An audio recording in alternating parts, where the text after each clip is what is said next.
Okay.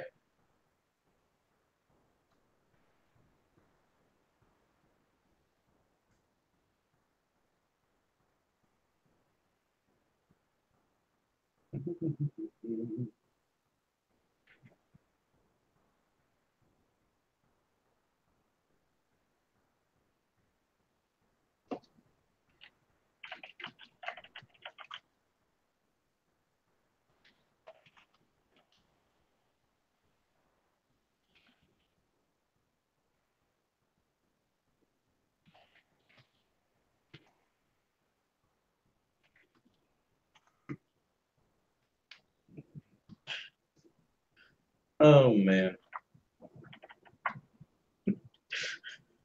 So real quick, the the Facebook conversation involving Starsha. Yeah. I just pointed out that she's making the same arguments that gun control opponents make. Oh, I'm not sure I've even noticed what her comments were. She made a new one, but okay. yeah. Yeah, I was merely bringing up history for the sake of bringing up history. Like, I have no horse in this race at all. Like, I don't even care what happens because I am not between the ages of 18 and 21.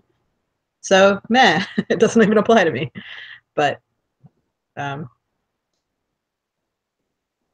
yeah, which is, I guess, why I didn't really sound like I was making an argument, because I wasn't. Yeah, I know. All right. Let me share the broadcast.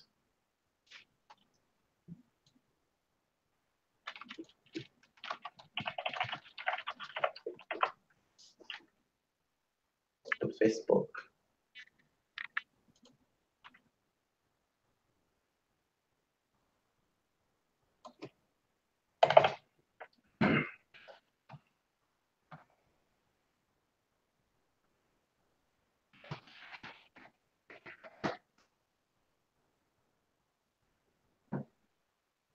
Your tweet has been posted. Huzzah.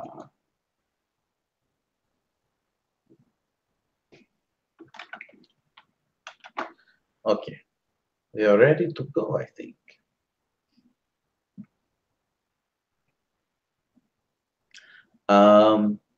Yeah, time. It's almost 8. Yeah, no, I mean, I should set the time. Oh. Of course, I'm completely discombobulated because I'm in a different location. Right, and so right. now I'm like, I don't remember what I'm supposed to do, what I'm supposed to say, how do I do this? I'm sure you'll figure it out. It's just funny. Like, my brain was so dependent on being in the same location every time.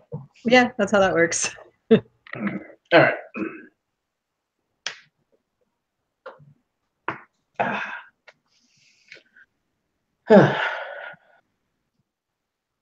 All right.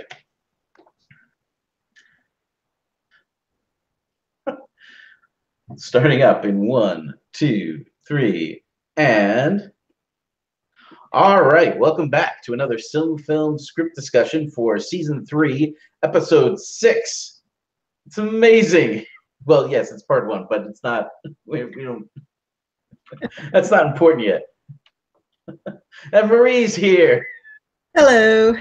And it's 2018. Yes. Oh man. Of course, most of the people who would be watching any of the past like 2 or 3 episodes have been watching it in 2018 as well. But that's okay. Yeah. Well, we've got our work cut out for us tonight.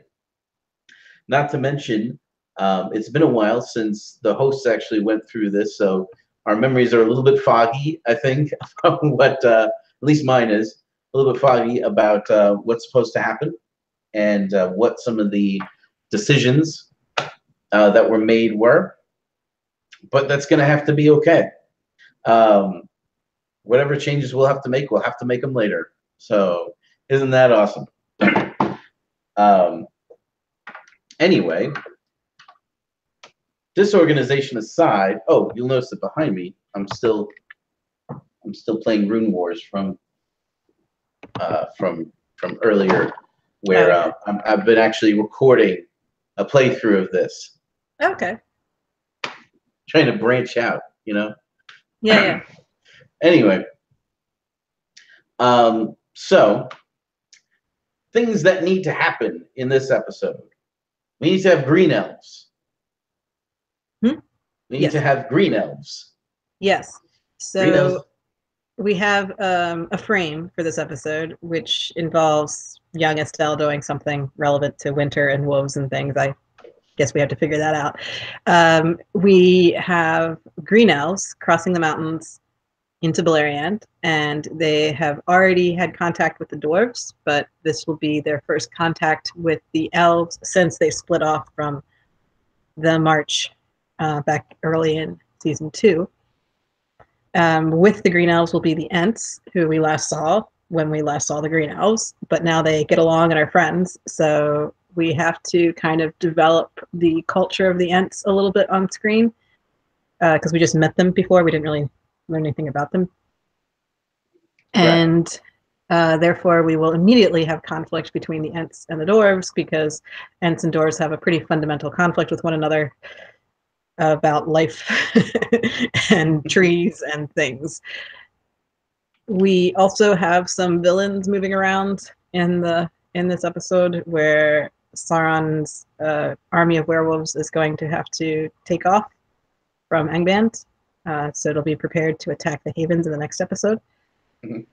And the spiders and Thuringwethel and Tilvilo being a spy and like all that kind of stuff is sort of happening in the background here, and we probably need some of it, but not all of it in this episode, and the rest of it in the next one. So we get to kind of make some decisions there. Thingol is trying to take on the role of being the leader in Beleriand who coordinates with the other leaders. So he already has an alliance with the King of Belagast, which hasn't been put to the test at all yet. And he is going to be developing a renewed friendship with the Green Elves. He's supposed to be in charge of Círdan out in the Havens, but Círdan's kind of doing his own thing and will continue to do so. And we'll see Círdan in this episode refuse the invitation to move to Menegroth for safety. So this episode is kind of about Thingol trying to tell everybody else what to do, and everyone else telling Thingol, no thanks, we're not interested, which is a little awkward when he's trying to coordinate the defense of Beleriand against these encroaching armies. Bulldogs, orcs have moved into Beleriand now. And yeah, so there's some building issues, and Thingol's probably pretty frustrated. Okay. But at least Menegroth is safe for now. The Havens are not under attack yet. No, correct? That'll be the next episode. All right. But we do have contact between the elves and the eastern armies of Angband at this point? Yes. Like early contact? Early contact. I'm pretty sure Bulldog has only gotten as far as the Gap of Maglor. I meant western, actually. Yeah, the other side. Yes. But yes, I knew you meant Bulldog's army, so... Yeah. Oh, no, I didn't. I meant the opposite of Bulldog's army. Yeah, no, Bulldog's army is the eastern arm. I meant the western arm. Do we have like initial contact with? No, because that's the Wolf army. Yeah. Which is just going to kind of storm the Havens next episode. Okay. So they can't have contact yet. However, there can be things happening in the west that are concerning, because Círdan has to have a reason to be aware that Thingol's invitation is not just a courtesy, that this is a real danger approaching. So it's possible that the problem is Gothmog's orc army is way far up in the north. Yes. So there's really no reason. Sauron's army of werewolves is still approaching from the north. It is, but it's still pretty close to Angband at this point. Probably it's not. Well, so you got to be like how is Bulldog's army moving faster though? Because they left first. Oh, that's true. Okay, all right. Okay. Yeah. As far as I know, Sauron hasn't even left yet with his army, which is why they can't get very close. In this episode. He was making spider contact. Yes, he was with spiders before. So Gothmog we keep leaving out of the storyline because he's way far up in the north, and irrelevant. Therefore he's not that threatening to anyone in Beleriand. However, Círdan does have a fleet. Yeah. So he could have sent people out much further afield than Thingol did. So Círdan could have news of further north if we needed him to. Okay. He could have seen fires on the shore. Yeah, I do think that setting up, like reminding the audience that Gothmog is there is important, because I think in the next couple of episodes we're going to have Noldor showing up. Yeah. In in that area, so we have to remind the audience that there's somebody waiting there for them. Right. So I kind of feel like we're going to forget about Gothmog if we don't at least name drop him somehow in this episode, which either has to happen from Sauron's side or from Círdan's side, and we can decide how we want to. Or we could just actually have a scene with Gothmog. You could, except he's really just sitting there doing nothing, waiting for something to happen. That's true. Unless we can think of something for him to do. I mean, yeah, he could be killing orcs because he hates them so much. Like, there's things we could make him do. Or he could like be reporting into Melkor. He could.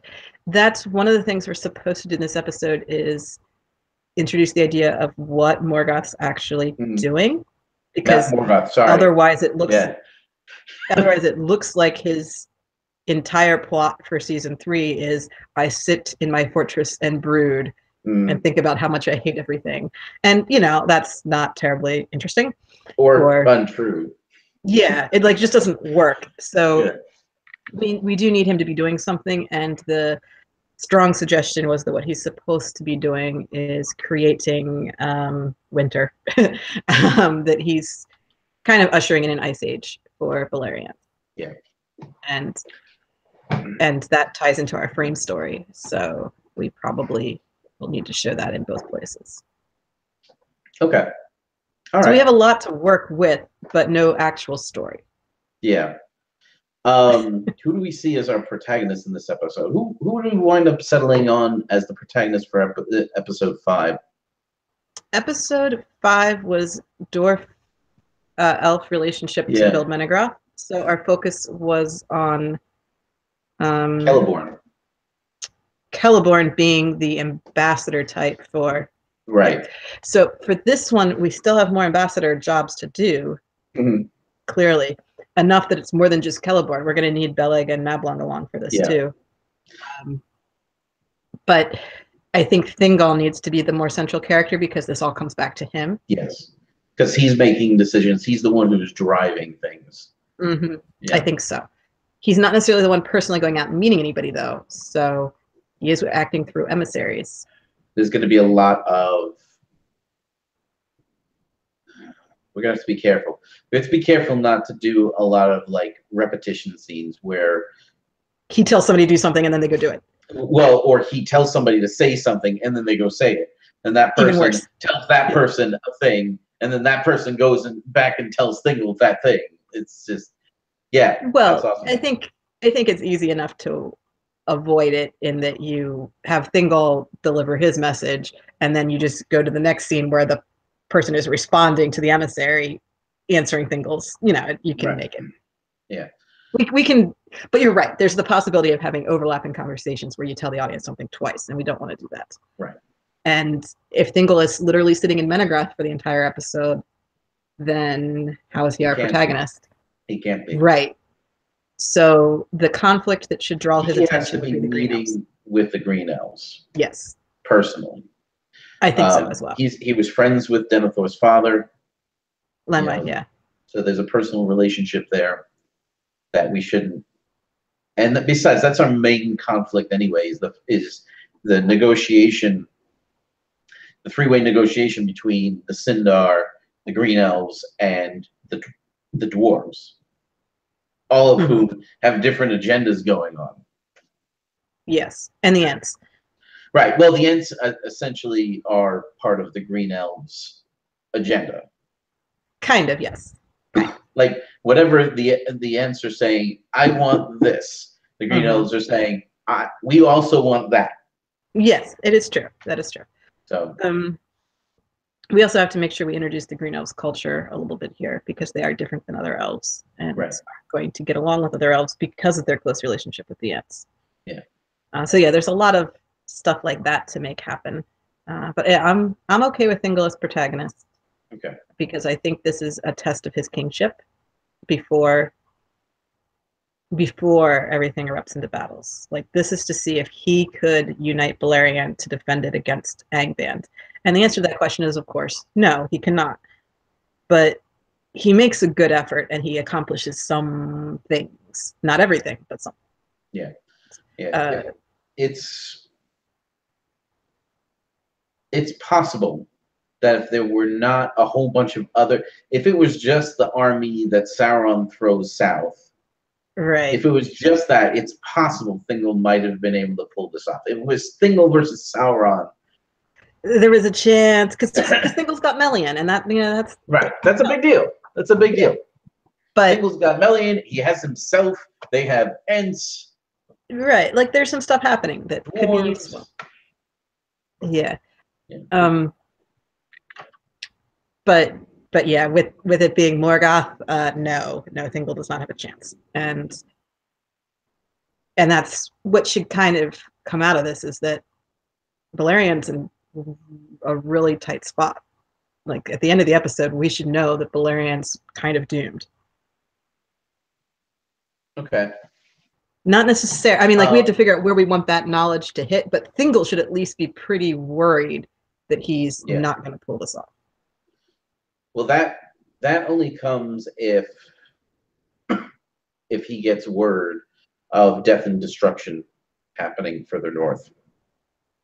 Which might be a next episode kind of thing. I mean, yeah, we get to decide when we have that knowledge hit. Right. Well, that's what I'm saying. Yeah, that means that at the end of this episode, Thingol comes out thinking, "Oh yeah, well, yeah, no problems. We got this." I don't think we should end on such a hopeful note. Well, that's the issue. That means that he has to know. He has to find out that there are things up, that things are, something is rotten in the state of Beleriand. Right. Okay. So and that's there's another issue with the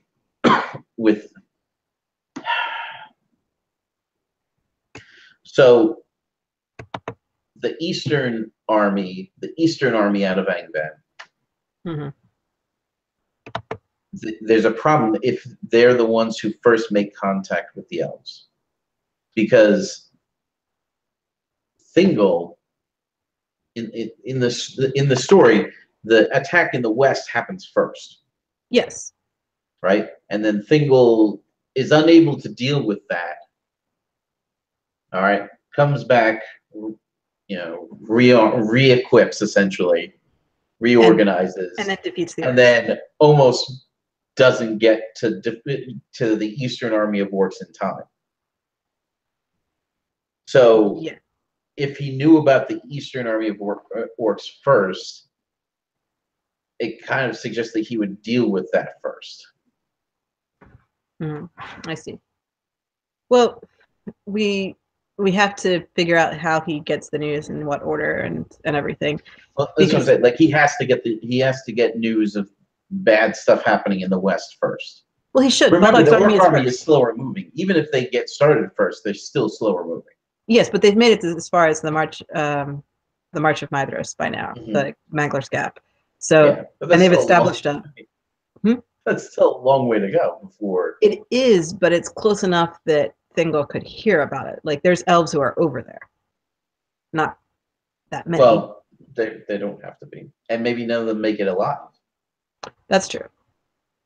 But like, we can show that happening. And we can show Baldag giving the command, leave none alive, and show none of them getting away. Right. I mean, the orc army's supposed to be a little frustrated because they're not finding much. Right. But what they do find, they obliterate. That's probably fair. Okay, so how do we want to start? Do we want to deal with the frame first? We should. Okay. All right. So we've got... We were dealing with winter, not dealing with, but we were illustrating that winter was coming early in the last episode. Yes. We were hearing wolf howling, but not drawing a lot of Yes. attention to it in the last episode. Correct. And they are on their way west.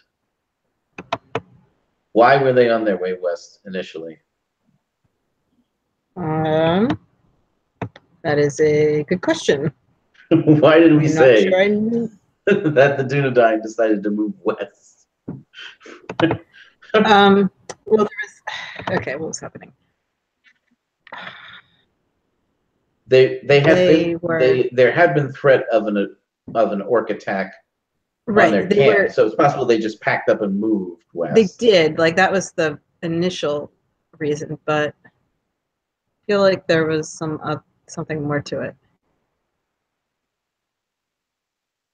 No, I think it was just okay. That. Yeah. So yeah. The fact that the orcs have moved in means it's time to pick up and go. Yeah. Do things differently. Yeah. Okay.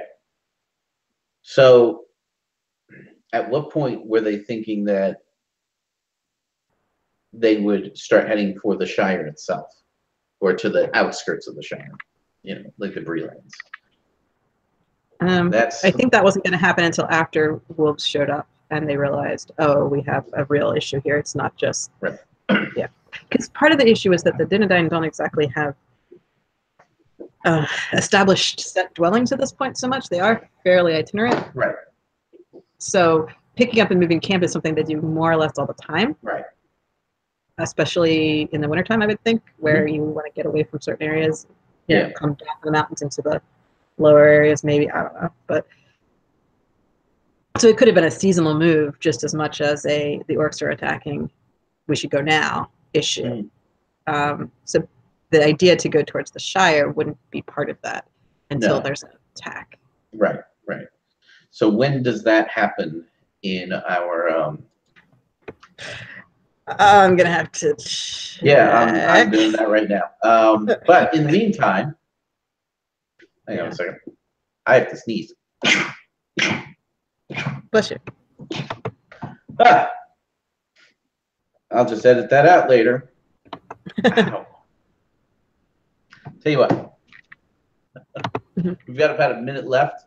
Why don't we take a break real quick? And we'll check you can edit it right there. And and we'll check that out. If you are watching live, maybe you're watching live. I don't know. If you're watching live, hang in there. We'll be back in a minute.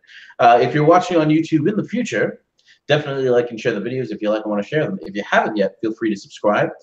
Check out the links below. Get all the information on Mythgard, Signum, and the Film Project itself. We'll be back in a minute. All right, yeah, let's look this up before we get back to that. Yeah, that's a great idea. That's a good idea I just made in my head.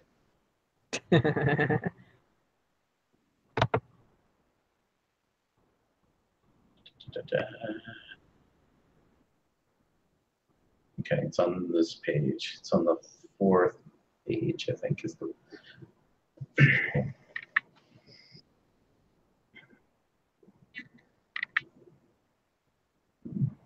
Oh, this is Rachel's notes. It's there. I know. Yes, but they're not like a timeline or anything. So what I have to do, I have to look at some of the timelines here, and then go back to those notes. Back at Rivendell, Gilrain is not at all pleased with this field trip.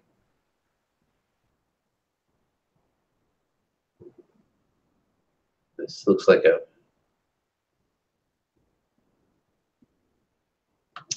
return to Rivendell. Oh, so you go to Rivendell? Well, according to this is in your breakdown on page 3. Let me look at page 4 though, because that actually I feel like there's so many things that they want to do in this frame that like we don't have time to go back to Rivendell. Yeah, agreed. Although if we need input from Elrond at some point, we're going to have to. Yeah, I know. Unless But we can just go back Elrond to- is just talking to other people there. Yeah, yeah. Okay. Yeah, it was decided not to do that. Okay, good. Um, Where the heck is the last list then? I don't think there's a list after that. Right, there really should be. I'm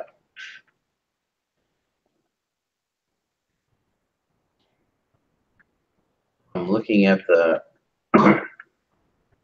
episode, at the notes that Rachel wrote out. Yeah. I mean, there's the prancing pony stuff. There is. I'm pretty leery about that overall. We really need a reason for it, and it needs to be brief. Yeah, yeah. All right, you're right. I don't see anything else listed out after that. So, Okay. going back to what I had on page 30. I think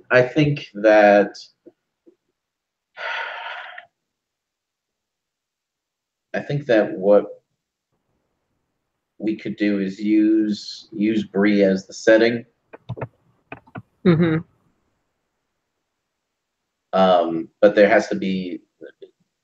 I don't think that we need to have a reason that we're there in particular, but we do need to have something that we're like. This has to be a reason why we're in the frame. Yeah. Other than just saying it's winter. Agreed. All right. So to tie in with the episode, the point of the episode is that Thingol is trying to unite a bunch of different peoples to fight against a comet. And Bree is humans, but they're not the Rangers. And the hobbits are their own land, and the elves are their own people. Yeah. Actually, what if they're at the meeting where the wolf problem is being discussed? Like, what if Bree is the setting for that meeting? For which meeting? What I'm saying that there's a meeting. I'm making up this meeting in my head. There's a meeting. Okay, yes, that's what I'm trying to figure out what the meeting's about. Yes, there's a meeting to discuss the wolf problem, the increasing wolf problem. Okay. And it's in Bree because that's the town everyone knows. And it's central, right? Okay. And so the residents of Bree don't really know what's going on. Right, and they're of the idea that it hasn't got to them yet, and they've got walls, so they're not worried. Right, and they really shouldn't be. A group of wolves is not a credible threat to Bree. Right. All I have to do is not open the door. Pretty much. Like I said, they've got a wall around their town. They're safe. Right. Right.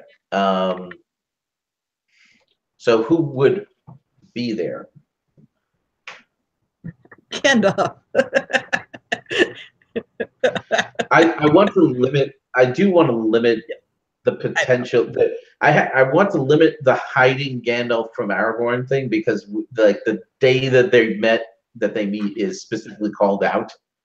I know. I'm aware. Which means it would be silly to have them be in the same place and not talk to each other because they're like on different sides of the room. Well, we've done that, but like Estelle was a little kid and it was believable. Right. So the point is, let's not do too much. Right. I just don't want to like hit that. Accident. No, I hear you. They don't run into each other thing. No, and there's really no reason for Gandalf to be there, so let's not break him. Yeah. Okay, so the Dunedain are there. Eladin and Elrohir are there. Mm-hmm. Who would be there from the Shire? There's brandy bucks that travel to Bree from Buckland. Could we have Merry's father there? And there's also hobbits who live in Bree. There's Breeland hobbits. So we don't need to have a Shire hobbit. But if they're residents of Bree, that puts them in the know about what the Rangers are up to. Yes, and if they have relatives who are in the Shire and there's still communication, like we could. Representative of the thing. Yes. Well, we should do this we should do this in broadcast, shouldn't we? That makes sense. Yeah. It would, yeah. But yeah, not the thing, the Master of Buckland. Well, yeah, but I'm talking about like a representative of the thing. Yeah, but the Thane doesn't care about Bree and doesn't know about the wolves yet. Like it's Maybe the there's thing not does a know about the wolves. maybe, All but right, let me get us started. all right. In 1, 2, 3, and all right, we're back with the Film script discussion for season 3, episode 6, part 2. Anyway, so over the break, we discovered that there is not a lot of things that have been decided for what the frame of this episode is supposed to do or what it's supposed to look like. However, we do have some solutions. We do know that there was talk of people wanting to visit Bree and the Prancing Pony, and we feel like this episode might be the time to do it. Because we have to eventually find out that there's going to be a wolf problem, right? And where better to find this out than at a meeting called by important people to discuss a potential wolf problem in the Prancing Pony, though not in the common room. That's a bad idea. We need to figure out who's at this meeting before we go too much further. True enough. But we were deciding who was going to be in the meeting, and then we realized that we should be deciding this on camera. Well, more than on, you know what I mean. Anyway, so representatives of the Duna Nine have to be there.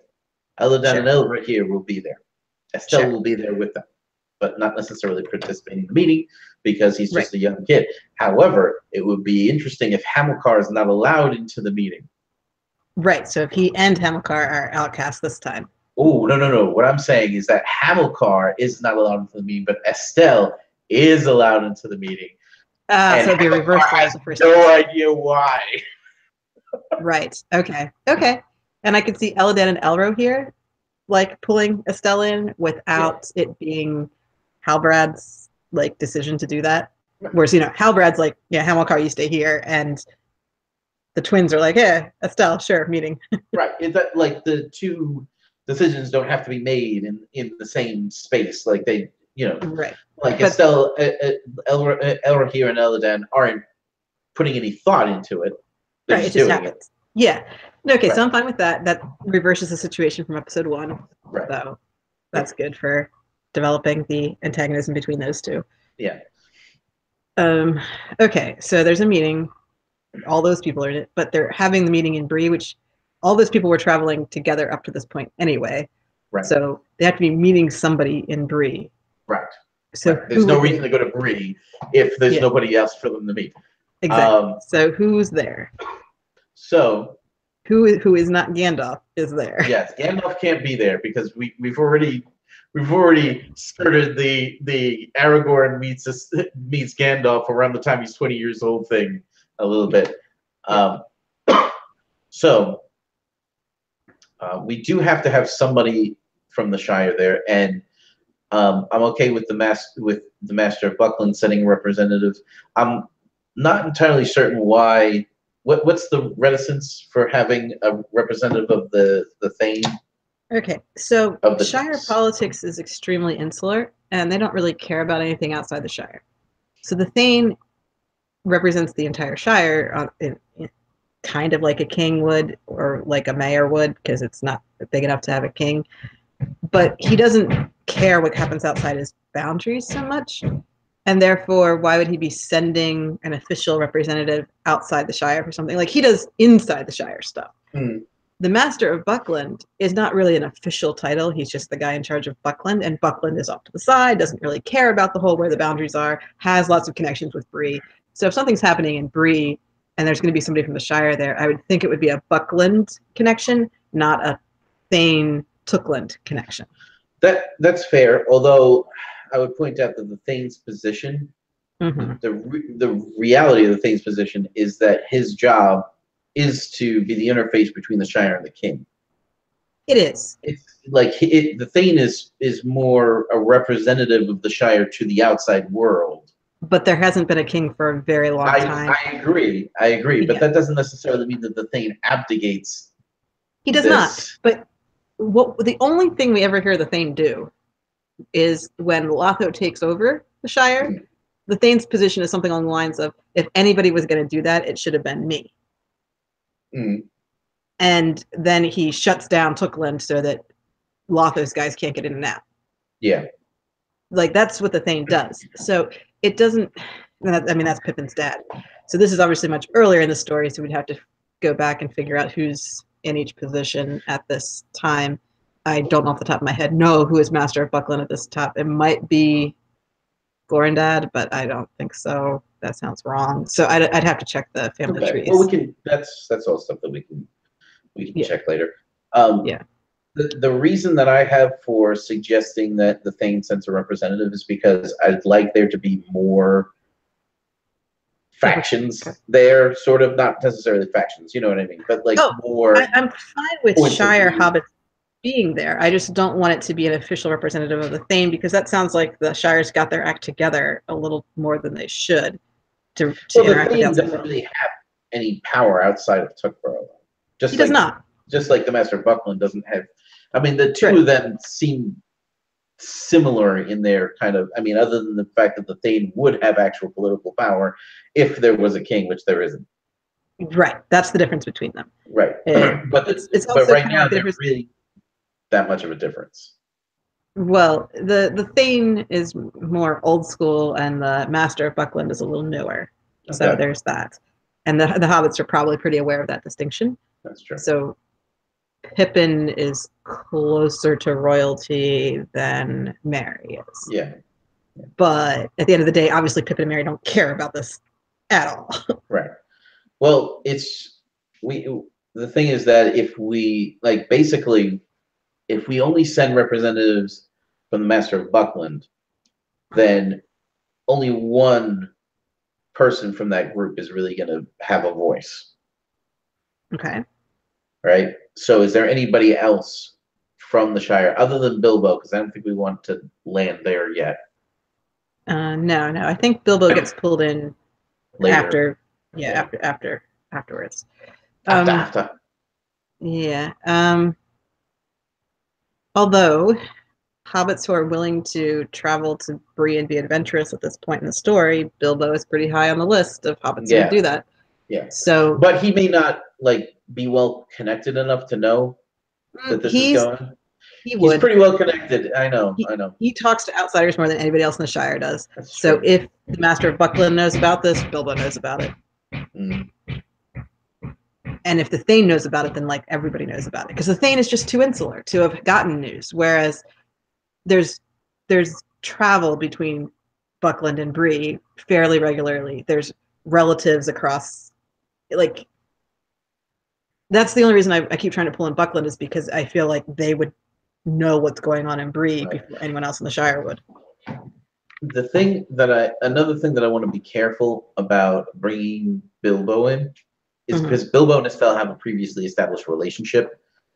If Bilbo is there, then excuse me. If Bilbo is there, then we have to have a scene where him and Estelle get an aside conversation together to reestablish their connection. Oh yeah, let's not do that.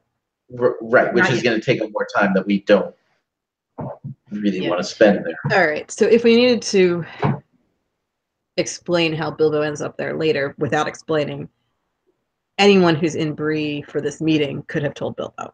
Right. Because he gets his news from people. So yeah, I'm fine with Bilbo not being there. But there should be hobbits there, Breeland hobbits, and hopefully some Shire hobbits as well. Well, if there's Breeland hobbits there, why wouldn't there be Breeland humans? There are. So then they know. You're talking about people who know what the Rangers are doing. That's the issue. Is that these have to be people who are kind of in the know about the Rangers' position in all of this. Good call. And you're right. So, Bree doesn't really know what the Rangers are up to. Right. You know who else is near Bree is Tom Bombadil. Yeah, he's not going to be there. There's no way. No, he's not. But if a Thane is insular, right? Yeah. But again, the whole "why are we in Bree"? Bree is right next to his land. Yeah. What else is near Bree? There's Weathertop. There's the Barrow Downs. There's some pretty desolate stuff near Bree. Yeah. There's 3 other towns in the Breelands, like Archet and The one begins with a C. Anyway, the point is there's 3 towns there. Yes. In addition to Bree. But Yes. like I don't Saddle. I don't even. Okay, sure. I don't recall. But I don't know why we would be in any of those towns or anybody else who lives in any of those towns. Like, there's nothing. Bree itself is popular because it's a crossroads.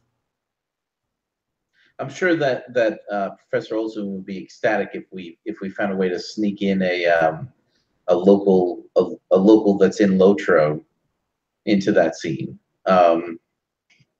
I don't know Lotro, so I can find somebody, but I don't know. It would be kind of interesting if Gildor was there. Yeah, so that's the thing, is that the Prancing Pony Tavern in Bree is a place where people would travel to and show up. Like, there's a reason why Gandalf and Thorin had their meeting there. Yeah, yeah. And therefore, there's dwarves on that road all the time. I don't think we need dwarves in this story particularly, but there could be dwarves in that inn. Like, no, they should be. Radagast could be there. Because where does Gandalf meet up with him? Doesn't he meet up with him on the Greenway? He does, and Radagast is saying, "I've never been out here before. I don't know where anything is." Okay, forget that. Shire and like, Radagast is clearly not a traveler, and he's way outside his range when he's on the Greenway. Okay. So, I would again hesitate to throw Radagast in. No, that's fine. Again, if you want a wizard who would be on the road there, it would have to be Gandalf, but that poses its own set of problems. Like, I feel like putting Gandalf or Bilbo in that room gives us problems of different kinds. Yes. Okay, so let's establish what the problem is, and then we can figure out who would know about it. Okay. Well, the problem is that there have been a higher than average number of wolf sightings, possibly even people have been killed, which is unheard of. Wolves don't usually attack humans. Right.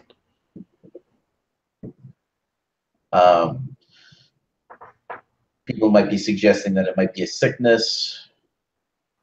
Okay, so we would probably want the general discussion in the Prancing Pony, like not our secret meeting, but our just general discussion, to be things like, wow, this is really bad winter, and whoa, did you hear about that thing that happened? And so just like overall, we could overhear a conversation where somebody's like some random traveler is telling another random traveler about, did you hear about that, that guy who was killed by wolves out in the I know, it's ridiculous that wolves never attack people. So I think we can use that scene to establish what's going on, and it's possible that our meeting, like until the meeting actually happens, no one knows what Estelle doesn't know what it's about.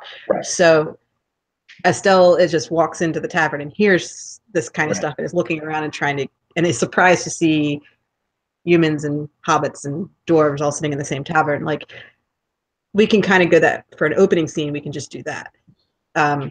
Should there be somebody standing in the? Should he notice somebody standing over in the corner smoking a pipe? I mean, why not, right? Yeah. Like, gee, that spot looks really comfortable.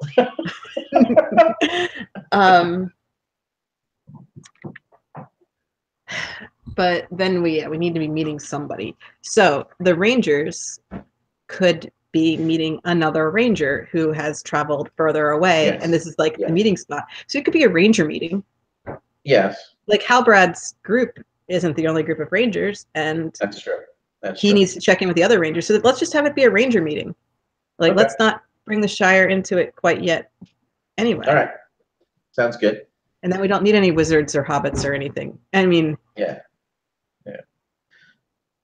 I mean, the thing that I was trying to establish was to do the same kind of thing that Thingol is doing.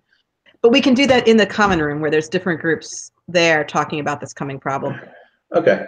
I mean, the frame isn't going to have enough storyline to do it as Yeah, that's extensively as true. Thingol is. You're probably right. Okay. So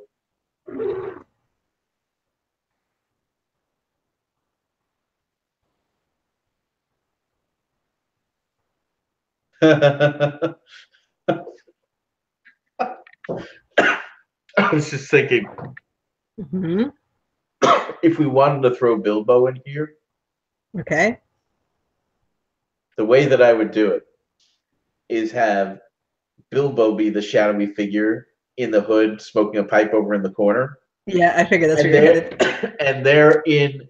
they're in the side room having their meeting, Mm-hmm. and like right in the middle where they're trying to figure out what to do with it, they hear this little voice that says, "Well, it's quite obvious what to do about it," and Bilbo just appears, like steps out of the shadows because he had the ring on the whole time, obviously. Let's not. I know, it's so tempting though. Like it's Mhm. that's juicy. That's like that's really Mhm. good, but it can't happen because it's I mean, it's not that it can't happen. It's that we'd we'd have to really think that through a and little. it's also putting a lot of focus on Bilbo, which I don't think we want to do at this point. Right. That's the issue. Is that it's not quite. Yeah. What? Obviously, when we come back into the frame, they're still going to be in that meeting. Obviously, they're still going to be in that meeting. So what do we think is the upshot of that? Like, what conclusion do they come to? Do you think?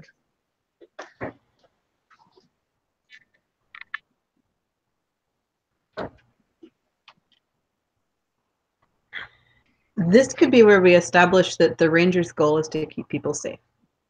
Okay. So if what we're hearing about is that there are a lot of these wolves and they're attacking and possibly rabid or who knows what's wrong with them, some weird disease, Yeah. then or evil. Like at some point they should think, or these could be evil wargs. Like Yeah. that's a thing they know about. Then their concern would be for people who are out there where the wolves are and getting those people safe. And therefore they would be organizing a hunt to go take care of the evil wolves. Okay. All right. So that basically, the decision at the end of it is to go on a hunt. That they're going to organize a big hunt. It's probably going to be one of the bigger gatherings of the Dunedain in a long while, and so on and so forth. Okay. Cool. So this that's is where our we hear tag the teaser. Brelanders. Go on. Yes. Yeah. As I said, this is where we kind of learn how the Brelanders view the Dunedain. Yeah. And how they call them rangers and how they're slightly distrustful of them and they consider them to be pretty rough. Yeah. And Estelle could start changing his own opinion a little bit, realizing that that's an unfair characterization. Yeah. And possibly recognizing that his own first impression was maybe a little unfair. Yeah. Well, because Like, also the common room of the Prancing Pony is not exactly full of like, the best and brightest in the world either. It's a thoroughfare. It's a crossroads. It's where you find travelers. So yeah, these are people who travel much further than other people in Middle Earth do. Like these are people who have been to Rohan and Gondor, and or the dwarves from various mountain ranges, and it's just these are people who have done a lot of traveling. And the Brelanders themselves never travel at all. They stay there, but they hear all the stories from the travelers, so they consider themselves very worldly because they keep hearing all the news. Yes. Yeah. But they've never been anywhere. Right. So that's it. Was just like if you want to know what the Brelanders' attitude is, right? Something like that. Okay. And also we have to mention Titus and Barnabas. There has to be a cameo for Barnabas. Butterbur. No. That's the whole point of being in the Prancing Pony. Yeah, I guess you're right. Yes, okay, so it's got to be Barlaam Butterbur's grandfather running the establishment, I guess. Is running the place. Okay. And Barnabas should not be like a little kid, obviously, because it's not that far off in the future. Right. Like he has to be old enough to have had a 40-year-old son, within the next 50 years. Let's see. How many years ahead are we? There's a 60-year gap between Right. The Hobbit and Lord of the Rings, and then a So we're 17 about, right. and then a 17-year gap between the Oh, beginning wow. of Lord of the Rings and when Frodo Yeah. leaves. You're right. So it's actually 77 years later, Right. and we're only So we're about 6 years 70 later. years off. Okay, so Yeah, so- he could be a young kid then. He could be Yeah. a very young kid. Okay. Yeah. All right, that's fine. For some reason, I thought it was slightly less than that. So, okay. In the Jackson films, they eliminate 17 years. I wasn't thinking of that. I hope, maybe, I don't know. Don't Probably not. Don't judge me. No. You were thinking of Hobbit generations, which obviously are longer than human generations, so it seems shorter to you. No worries. Yeah, sure. I'll take that as my excuse as we start to take a break here. If you're watching us live, I promise you, I don't always do that. I've done it maybe 4 times over the course of this series. If you're watching us on YouTube in the future, definitely like and share the videos if you like and want to share them. If you haven't yet, feel free to subscribe.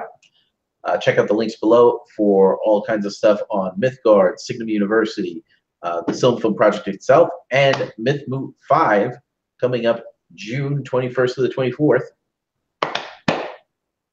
We'll be back in a minute, which I may or may not be going to this year.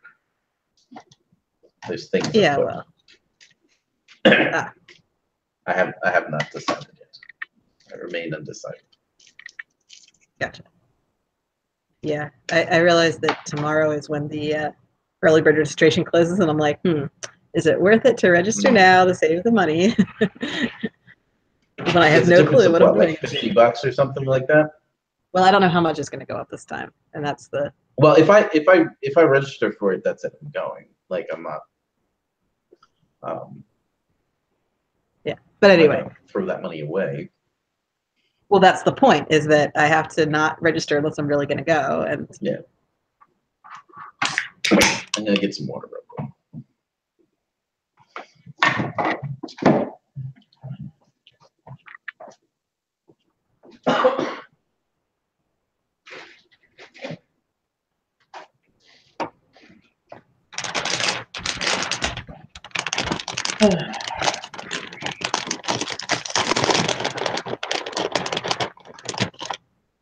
My tree is almost dead.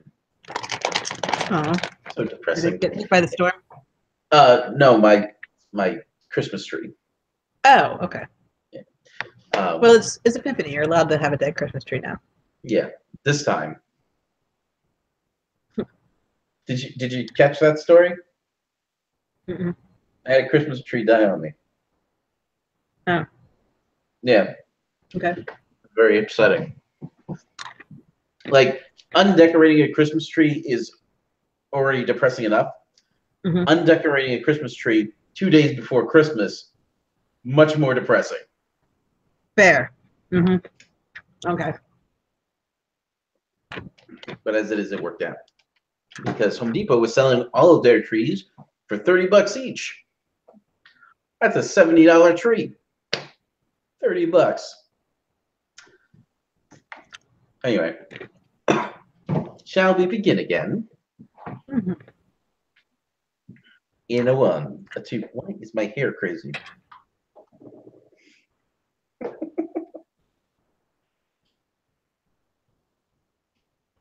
And this loop of hair. Anyway, let's try that again.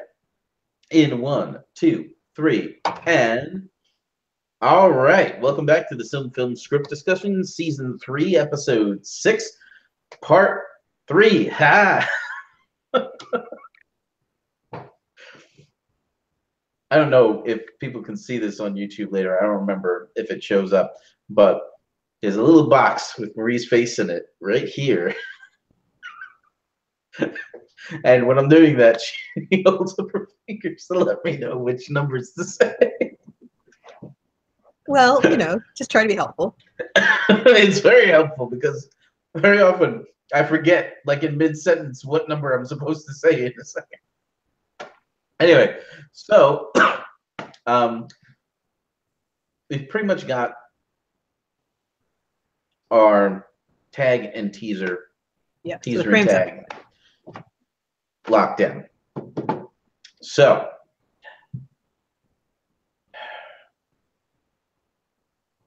is there no lore stuff that we're doing in this episode?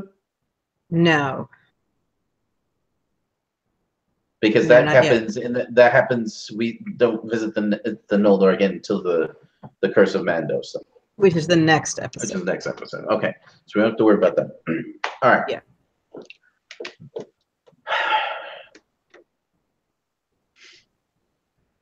So the thing that we need to figure out is how we're going to introduce the Green Elves into this situation. Yep, because they basically just walk over the mountains for no Right. apparent reason, and yeah. Not do we just start particularly off? interesting, is that? Hmm? Not particularly interesting, is that? Right, like, do we just kind of show them doing this and wonder who these people are and what this is all about? Because Right. we're not going to recognize anybody in the scene until the Ents show up. Right. And then that's still asking them to remember the Ents from a long time ago. Which is kind of, I kind of felt like we need to have like a mysterious group of wild-looking elves climbing a mountain towards the end of last episode. We could have, I mean. Okay. Let's think about what is the state of things at the beginning of this episode, aside from the Green Elves. Where is so the dwarves and elves seem to be getting along, particularly Belagast. The dwarves there are getting along really well with the elves of Doriath. Mm-hmm. In fact, they were making them armor and weapons, if I recall correctly. Yes, they were making armor and weapons. They were building the Menegroth, all kinds of fun things. Mm-hmm. The dwarves of Nogrod are still of the opinion that Thingol's people are savages who can be ignored. Mm-hmm. Like they're not worth anything. Ignoring. Right. It makes sense then that the conflict in this episode would be Nogrod dwarves versus Ents. Mm-hmm. And the hosts had requested that the dwarves be pretty sneaky about the whole thing and underhanded a bit, so that the solution, I know. Yeah. But the solution to the problem is that if the Ents are like, no, you cannot chop down the trees, the dwarves are going to be like, okay, we totally won't chop down the trees. Here. And then they just chop down the trees on the other side of the mountain where the Ents aren't there to see them. Well, which sounds reasonable from all parties. Like the Ents are not going to be okay with any level of tree chopping down, and the dwarves aren't going to stop chopping down trees just because the Ents said don't do it. So that outcome sounds like what would happen, but it does make the dwarves of Nogrod pretty sneaky and double dealing. Right. Well, the other thing that we need to think about is that still doesn't really, like, why would the dwarves agree to that? Like, what? Because Ents are big and scary and can kill you. Yeah, but then that actually has to happen. Like, there has to be Ents are big and scary and can destroy everything you've built. But then that has to happen. They would have to. Okay, the Ents can destroy the works of the dwarves. Whatever their logging. Could they destroy their logging expedition? Or what if they track down those logs to the forge, the outdoor forge that we established? The one that Eol was at? Yes. Yeah, the Ents can totally take that out. That sounds... Because the dwarf that we needed who was in there was Telkar, and Telkar's currently hanging out in Doriath building weapons for them and getting along with them swimmingly. Yeah. So we can kill Telkar's master and destroy the forge, and that's ouch. Okay. Okay. But we can't open with that, can we? That seems like that happens later. The Ents have to find out that the dwarves are doing this before they track it down, and like that attack can't be the first thing that happens. Right. But here's the thing. is it still leaves the dwarves and even if the dwarves back down from this, like seriously, like we don't think that the dwarves wouldn't like just raise an army and wipe out the green elves and the ents, Well, or try to. They might. Right, but but they don't. So we need to figure out why they don't. Like there has to be some sort of like I told you just buy them off. This is Thingol's opportunity to put his diplomatic skills to the test. Right. But what? How does he prevent war between the dwarves and the ents? Good luck, Thingol. Have fun with that one. Yeah. Like he's got to give them something. He's got to. More pearls. Oh, God. Sorry, it's the only thing Thingol has to gamble with. I know, but the thing is, like, it's terrible television. Gotta be something other than pearls that they want. I mean, they have to want food. Yeah. Can we start establishing Yeah, we that elves make yeah. Can we start establishing that elves make awesome whey bread at this point? Yeah. No, Mellion's lembas is going to be the most amazing food ever. So can they trade that? It doesn't have to be lembas that they're giving them, because I don't think they would give the dwarves lembas, especially not to buy them out of conflict. But elvish whey bread that's like second tier elvish whey bread. You know, not baked by the handmaidens of the queen, but you know. Well, we can sort that out later. But the point is, Melion certainly does make lembas. Yes, that's true. The Doria have lembas. That's a thing. Yes. And that has to be worth something to the dwarves. Okay. It's also true that we established later, like you said, you don't just give that to anybody, and certainly not someone that might potentially be your enemy. Mm-hmm. Mm-hmm. Gimli didn't know about that stuff. Right. Yeah. Okay. But yes, providing them with food, that's something. And he might talk the green elves into, excuse me, he might talk the green elves into offering the dwarves of Novgorod like a tribute of food. Okay. Right. The right meat off the bone, you know. Yeah, yeah. So you're saying the green elves are herding sheep over the mountain? Okay, sure, cool. Deer. Have you ever tried to herd deer? Not personally, no. How different could it be? It's different. I imagine. Okay. All right, but we're getting a little ahead of ourselves because we still have to figure out, because that feels like an Act 3 pinch. That the destruction of the forge. Mm-hmm. So that means that we need to have the elves show up way before that. Like they need to show up in like Act 1, obviously. Mm-hmm. So the question remains, all right, so other things that are happening at that time is that the Eastern Orc army is marching south, albeit rather slowly. Do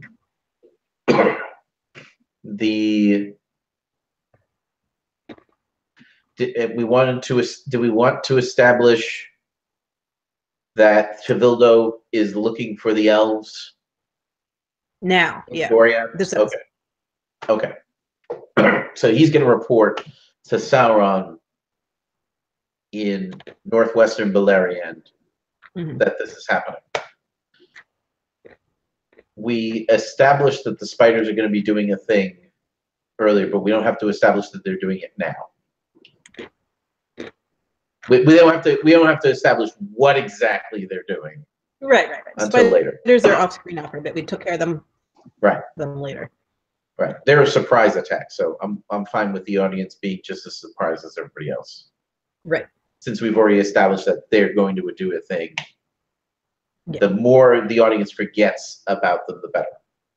Sure. The coordination of the armies is a little complicated, and we have to be careful not to let things happen too soon or too late. Right. And right. So the thing with Tilvildo is that, like, where does he start out in this episode? Because if he's like running to check in with Bulldog and then like running to check in with Sauron and then running to look for elves, like that's traveling all over Valerian. And that's not his, like that's a job that's clearly a vampire job. Right, that's the Threnglith's job, is to be the messenger. She's commanding control, right? Right. So the question is, where is he actually in this episode? So, and is that a problem? I'm thinking that he's on his way back from Doriath. Okay. At the beginning of this episode. And what has he found there? He's found sporadic groups of elves, but they've been disappearing. Okay. So he doesn't know exactly where to. Okay, so this is the, hey, I thought there were more elves than this moment for the bad guys. Right. Right. Okay. Which is a good follow-up to Menegroth existing. Yeah. So I'm thinking that in the next episode, we're going to have Tilvildo actively, like, interrogating captured elves. Okay. To track down Menegroth. Sure. You know, but he can be reporting in that they're not finding it. They're not finding as many as them of them. Like the elves have been actively disappearing. They keep finding. They keep finding. They keep finding empty feasts everywhere. Yes, that's a very elvish trick. All right. So. But they don't have to say empty feasts. That's a little bit heavy-handed. But they can say they keep finding empty camps, empty settlements. Right. You know, so they know there are more elves. They're just not finding them. Okay.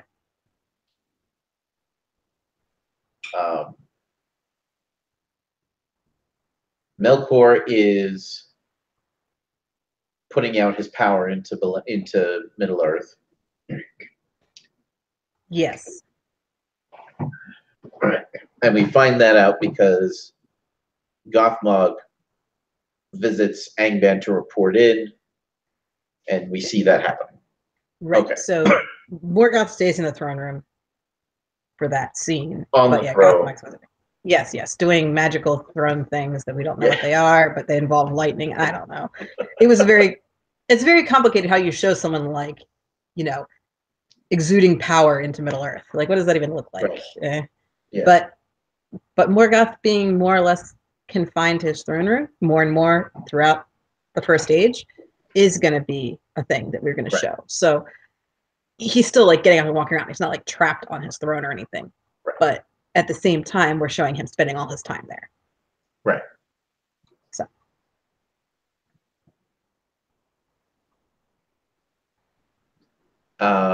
Okay. So. All right. So that's the and Círdan. Mm-hmm. And the Falathrim. They're like just hanging out, or have they? They're going to get an invitation to come to Menegroth. Right. And they're going to decline. And the messenger is going to tell them, you do realize it's dangerous out there. Uh-huh. And their response has to be, oh, we know. Yeah. But we feel better here. Something along the lines of, who's the named elf? Who's the named elf that visits them? Galdor. Galdor. Okay. Yeah. Galdor's not the Lord of the Rings. So if he's super old like Círdan, he could be around in this scene too. Sure. He's not as old as Círdan. Círdan's already old by now. I know, but the point is, like, how old is Galdor again? Probably Galdor not might be a young kid here. Galdor might be like a young kid here. Yeah. But anyway, point being, Galdor's there if we need him. The issue is that the the messenger from Menegrath doesn't understand the elves of the Havens because they're thinking, we've got this magical fortress that can't be found. Like, come hide out in it with us and be safe. Right. And Kieran's first reaction is, what would I do with my ships there? I can't bring my ships to your magical fortress, therefore it's useless to me. And they didn't even think about the ships. They just thought about the elves. So it's just the idea that these elves are not on the same page as each other. Right. Is what we see. All right. So things that need to happen in Act 1.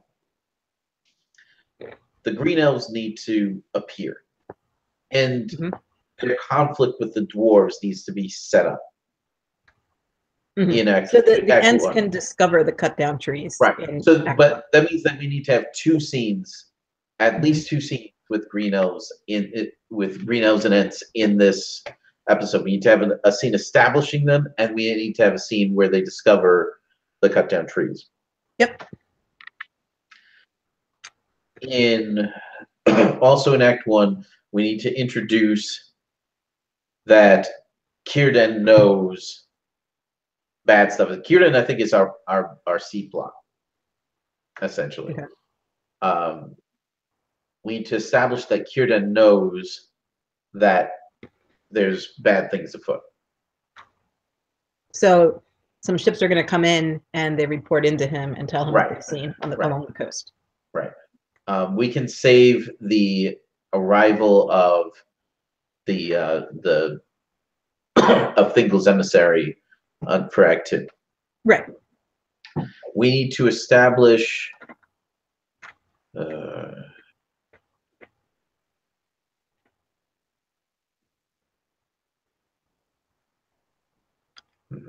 see, I don't want to just throw in one scene with Tevildo and Sauron in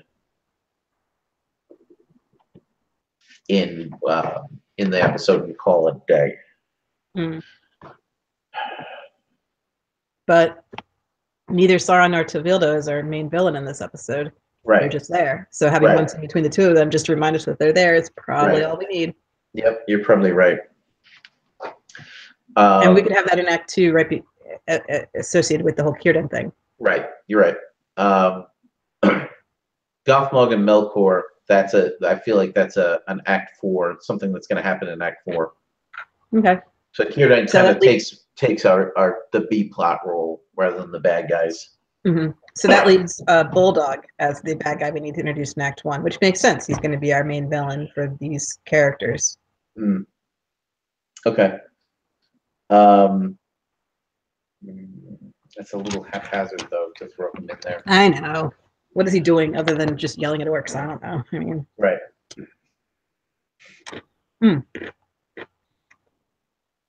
That can establish the missing elves plot.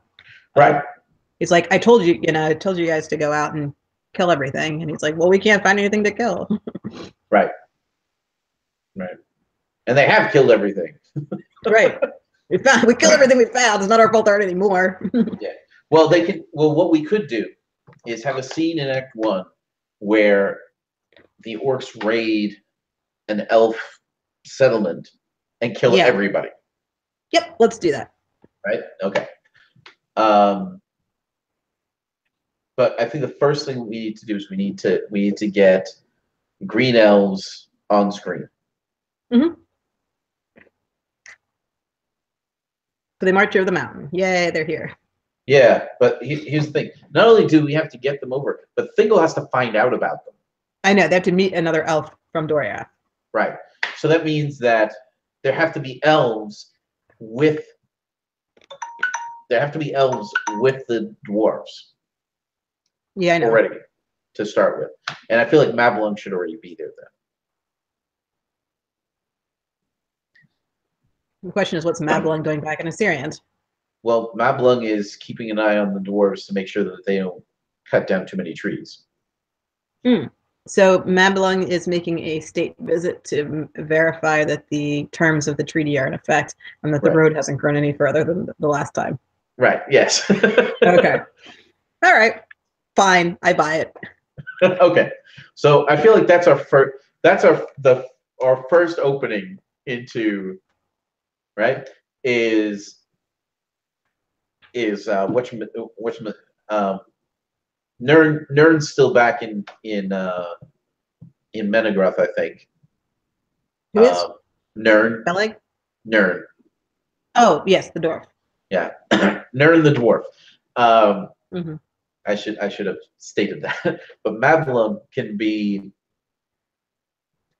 in Osirian, checking out what the dwarves are doing, which means that we need dwarves with speaking roles there for him to talk to. Well, if we're gonna kill off Telkar's master in this episode, we should probably. Yeah. That dwarf had a speaking role in the last episode. Yeah, no, that's a good idea. So this way I don't have to create a new one. The question is, why would Mablung be visiting the secret mountain forge?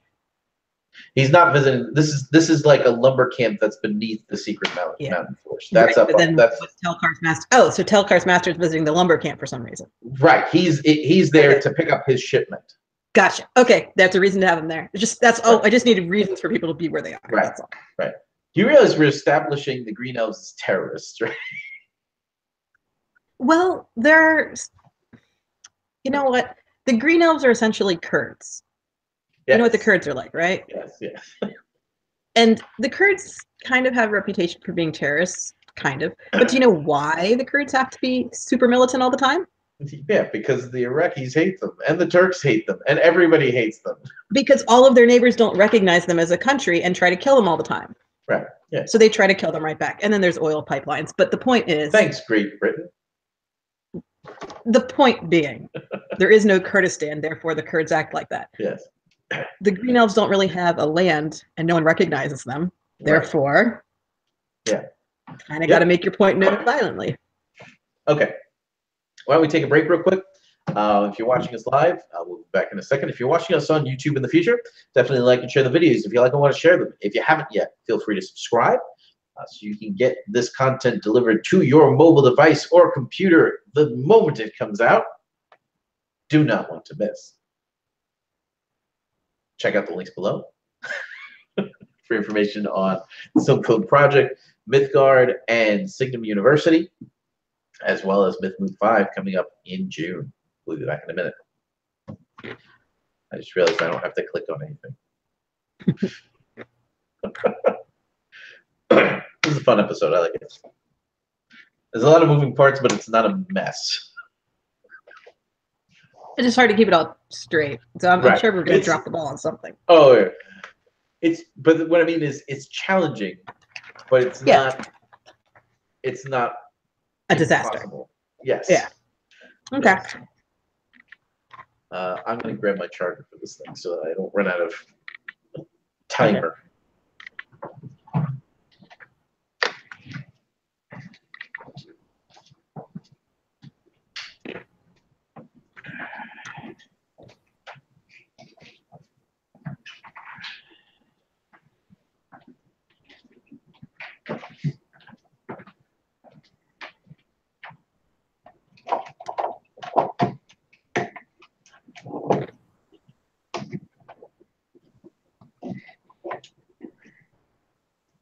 Actually, I'll just plug this in there.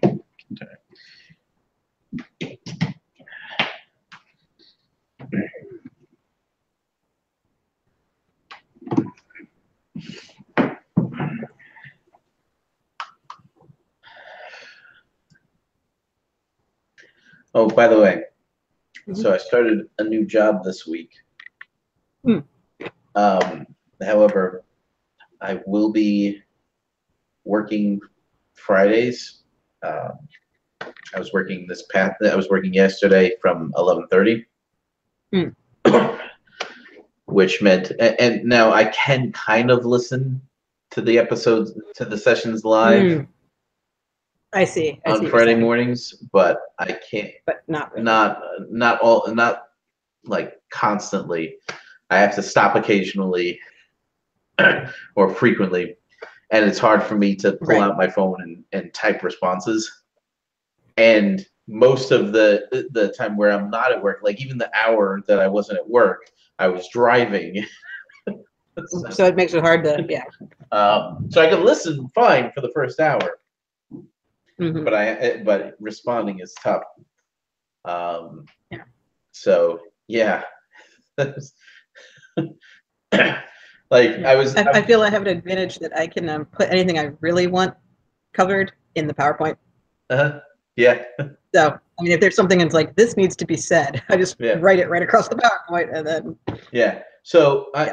if I foresee any issues, I will let you know in big letters so that you can do so. But the problem is I don't always foresee where they're going to go with things, and sometimes Right. they The go in disaster sometimes directions strikes that during the episode.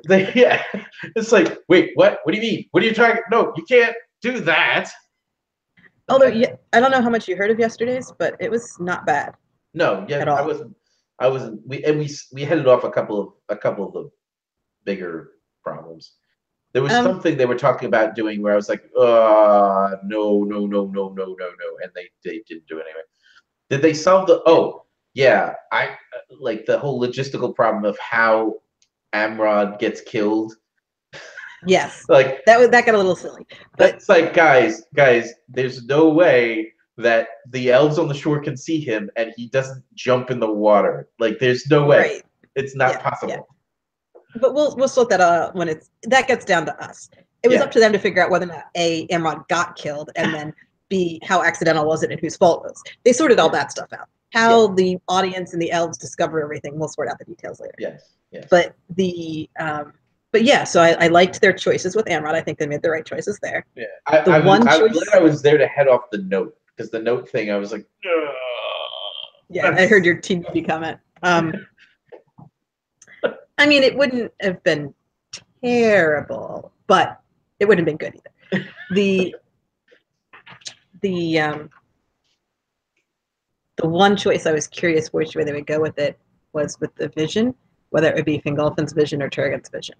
Yeah. And they ended up giving the vision to Turgon, which I would have chosen Fingolfin myself, but I think it works fine because they still said that Fingolfin's the major decision maker.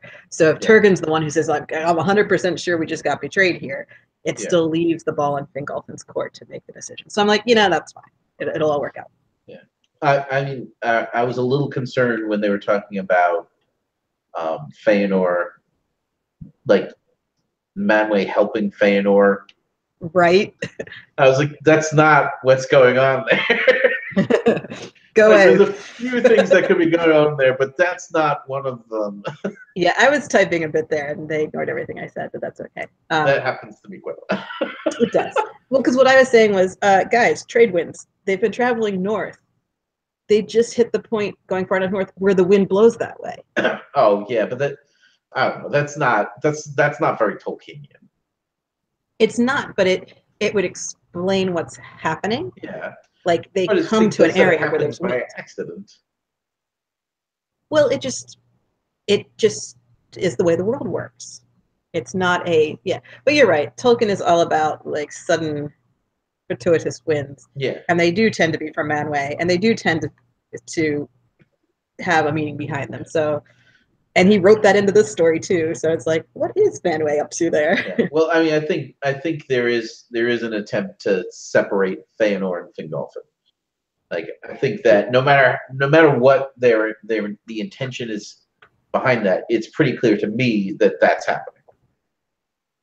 Anyway, shall we talk more about this episode? Yeah, sure. Here, let's get back. Okay. Well, notice the episode I really want to talk about are the ones that have Noldor in them. Forget these green ones. I want Noldor. What was the question that lady asked you?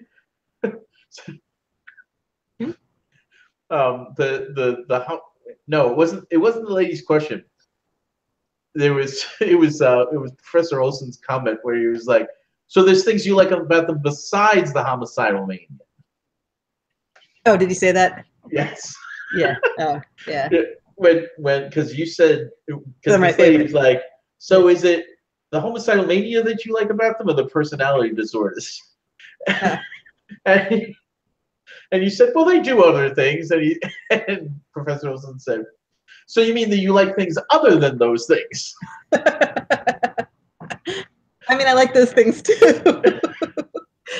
Homicidal mania can be quite entertaining when it's not directed at you. You're a very interesting person. Well, obviously, I'm talking about works of fiction, not real life. Give me a second. Let me grab my water that I left over there.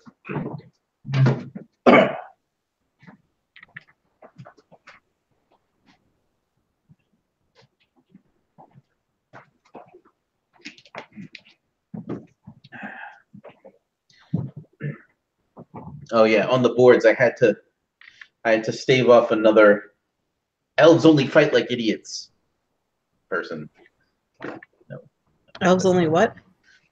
Somebody on the boards was trying to make the claim that Tolkien only has the elves charge valiantly into battle. They don't use strategy. It's like, well, you have given me no examples of actual battle. Yeah, I mean, Tolkien's battles. And Tolkien was not a medieval military historian. That wasn't his focus. It was not, however, because he wasn't, he kind of just cribbed directly from real examples rather than come up with his own stuff because he didn't. That's true. That's true. Most of his famous, like his well thought out, complicated battles have parallels in real life battles that he just kind of said, that looks cool, I'll take that. And I'm not a military historian either, so I don't know all the details to know that he used real stuff. He didn't just like say, I'm going to have random horses charge into the field and things will happen. Right. Well, but there's things that he thought about medieval warfare that were flat out wrong. Sure. Medieval warfare has had the interesting distinction of having been mostly studied by historians who are not necessarily themselves experienced with warfare. So there are a lot of misconceptions. And one of the foremost authorities on correcting those misconceptions was a guy who did have military experience and took up medieval history as a hobby later in life. Right. He was a cavalryman from probably the First World War. So he would have been like a... I feel like I know this guy's name and I can't remember it right now. I don't know his name, so I'm not going to come up with it. Yeah. But he probably was vaguely a contemporary of Tolkien's. Yes. So therefore, that's getting fixed when Tolkien was writing this stuff. Yes. Yeah. Or possibly he was a generation earlier. I can't remember exactly. I don't know if he was an 1800s guy or a World War I guy, but that range. And yeah, he went through some of the old history and said, look, guys, this is how battles work. This is how this works. And so he corrected a lot of that stuff. Yeah. Well, like, for example, like one of the most obvious examples is that Tolkien constantly calls all armor mail. Every piece of armor in his stories he calls mail, and not all of it is mail. He describes scale armor, which isn't mail. Mail is linked rings. Like, that's what it is. Yeah, you can make scale armor by linking rings together. You can. Yeah, not I'm good scale armor. I didn't say it was. I just said you could do it that way. You know, it's you use every fourth one as a scale instead of a ring. I mean. Yeah. But like, so there's things like that. There's things, because a lot of times he does describe it kind of, you could read it as he's describing as these two armies just hit each other. And that's what happens. But it's because he doesn't go into like an intense amount of detail. Right. It just is his detail's not there, which I'm fine with. But yeah. Right. But when you show it on the screen, you need to have those details. But like one of the examples that the guy gave was Gwyndor. He specifically calls Gwyndor's charge out as dumb. Well, it's rash. He jumps the gun. It completely demolishes the strategy they were using. Yeah. Well, I was just gonna say it's kind of a well-established thing to taunt your enemy into doing something dumb. Like, that is a strategy, and Tolkien uses that in multiple places, and not just the bad guys. The good guys do that too. Right. So I don't think there's anything wrong with that. I think it's more literary than realistic, but that's... Well, no, I'm fine with that happening, and we should depict that happening. Yeah. But that doesn't seem like that's the way things, like it's not described in a way that suggests that that's the way that things are. That's not general operating procedure. Of course not. The whole point of that charge is that it wasn't supposed to happen.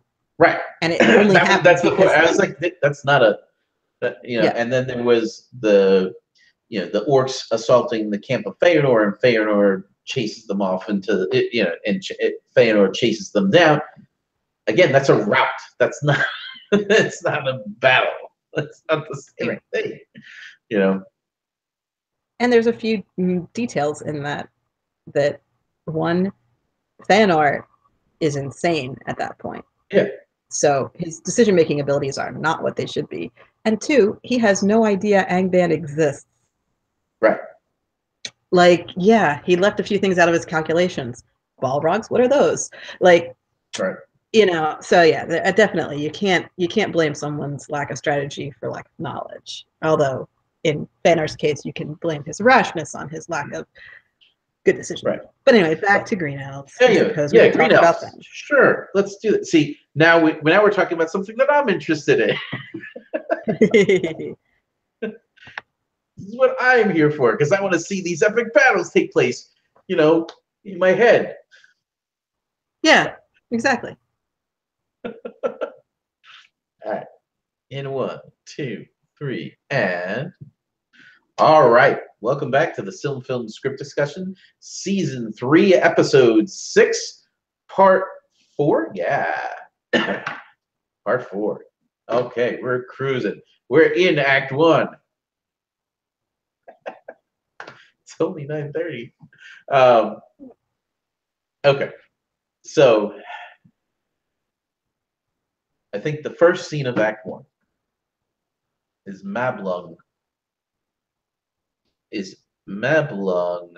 visiting a dwarvish logging camp where Gamel what's his face?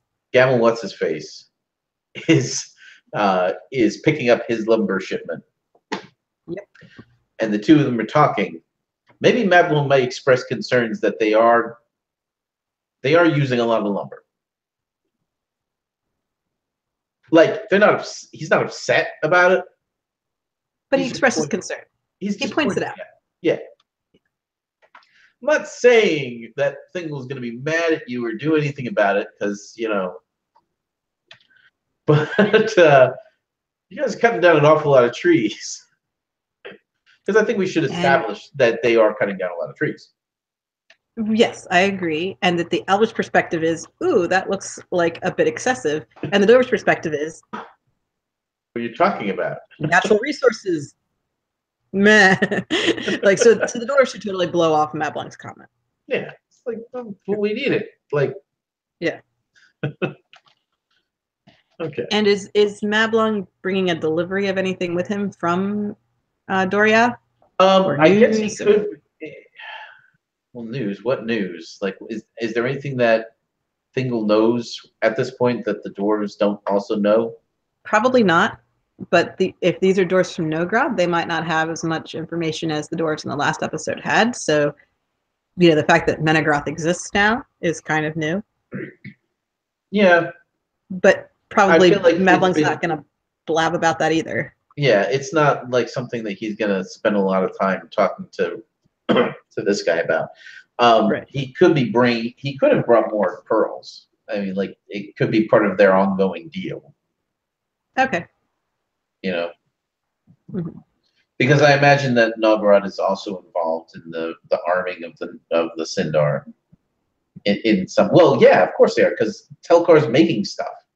Yeah, or supervising the making of stuff. Right. Telkar is the main dwarf who is providing things, and he's from Nogrod, even though it was the Belagos guys who were supposed to come in. Well, the Belagos technically, Gamel.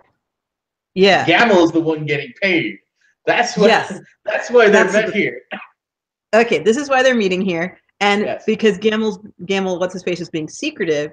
He's not inviting Mablung to his personal forge, Right. he's meeting him in the public area of the lumber camp. Yes. Yes. Okay. Aha. And he of course passes it off as, oh, just figured I'd kill two birds with one stone. I'd get paid by you. I then pay the guys for my lumber, and I'm good. Right. Yeah. Because the dwarves obviously have a thriving commerce. They do. Right? With who, we don't know, but at least with each other. Yes. Yes. So they anyway, own so that's everything all. Communally. Yeah. That's So that's all. stuff.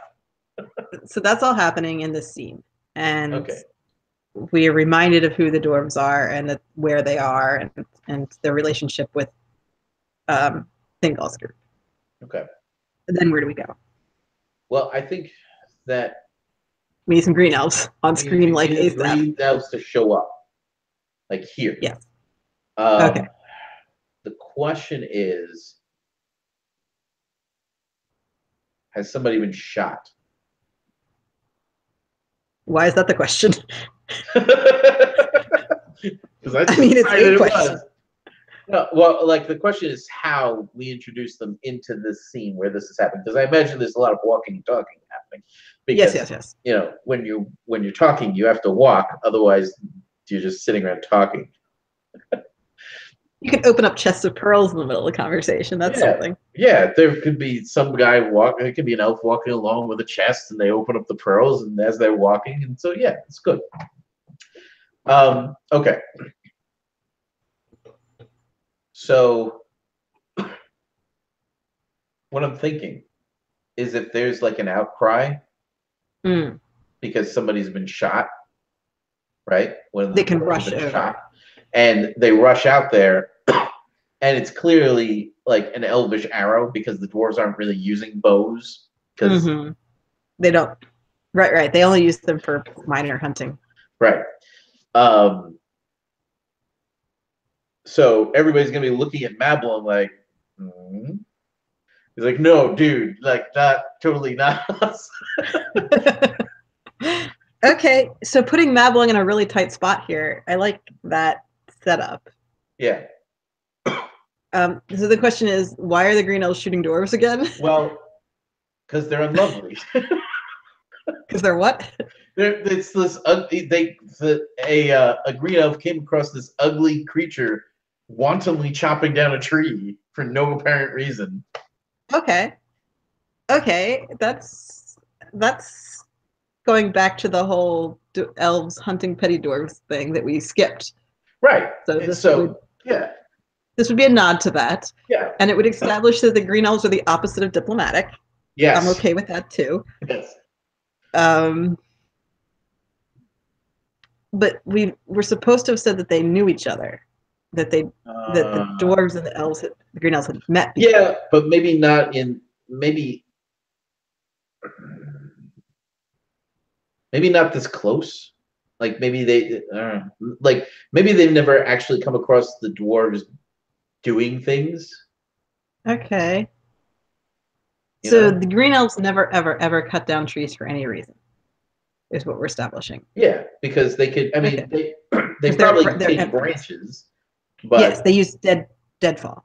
Yeah. Okay, that's fair. I can give the green elves that. Yeah. So the green elf shoots the dwarf before chopping down a tree. Yes. Maybe the dwarf's not dead. He doesn't have to be dead. Right. He could be shot in the arm. I mean, that's whatever. Somewhere. Yeah. The point is he's got an arrow sticking out of him. And like all he did was his job, which is cutting down trees, and therefore he's a little upset about it. Yes. And everybody's looking at Mablung. I'm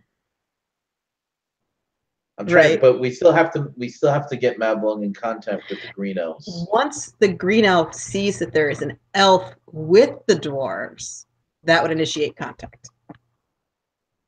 The green elf would come out of the trees or wherever he was and be like, "What are you doing here? Why are you with them? They killed trees." Yeah. Or something. I feel like one green elf wouldn't. There would have to be a bunch. There would have to be a bunch of them. Okay, well, a whole group comes out now. Yeah. But they come out because they see Mablung with the dwarves, or even the dwarves could say, "Yes, we've been having this problem. Random people keep shooting us, and we can't find them." Like it could be the Green Elves are nearby and have been for a little bit. Yeah.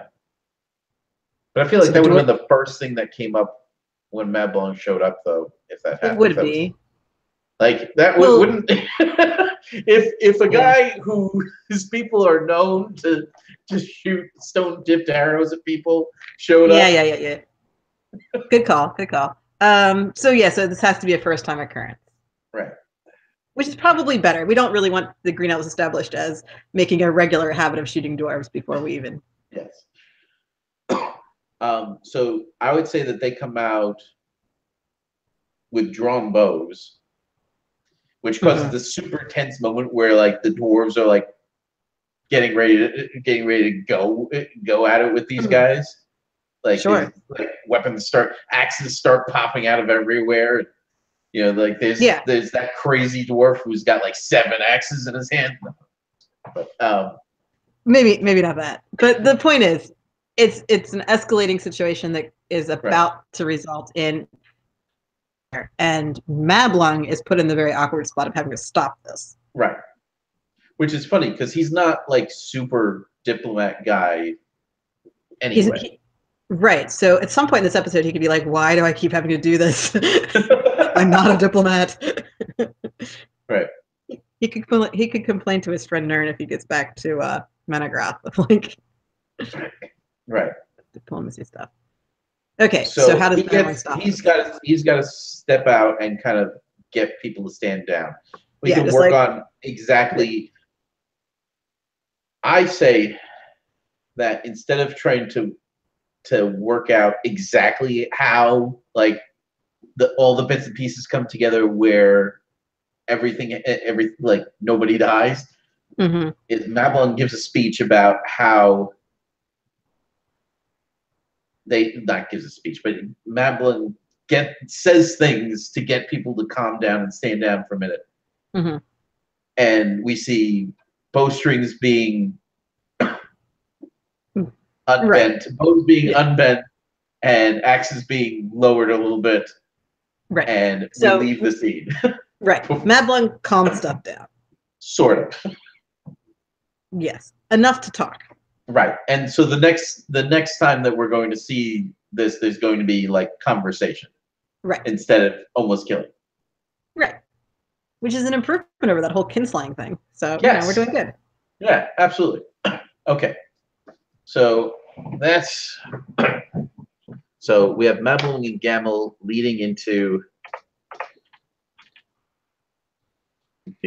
Shot Dwarf and Green Elf confrontation. Mad Blanc diffuses. Okay.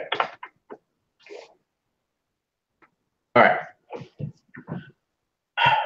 I'm thinking that our next scene should be Círdan and the ships.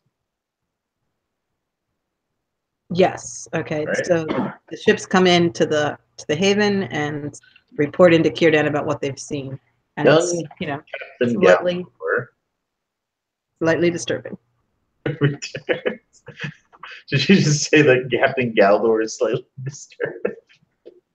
No, I said that they return with news. Their news is slightly disturbing. Okay. Yes. Young Captain Galdor returns to Elgarest. Is it Eglarest or is it Neverest? Where are they right now? Brithambar? No, Eglarest. I think it's Eglarest. Eglarest. Okay. Returns to Eglarest. Ports citing fires in the mountains to the north. Okay.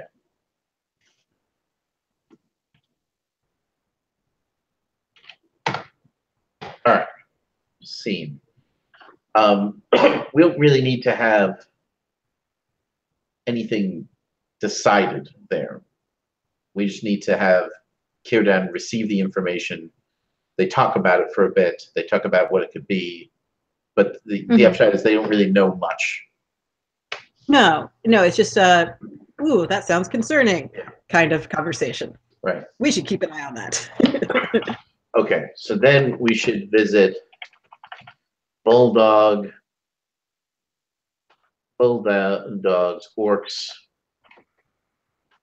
Raid, Elvish Settlement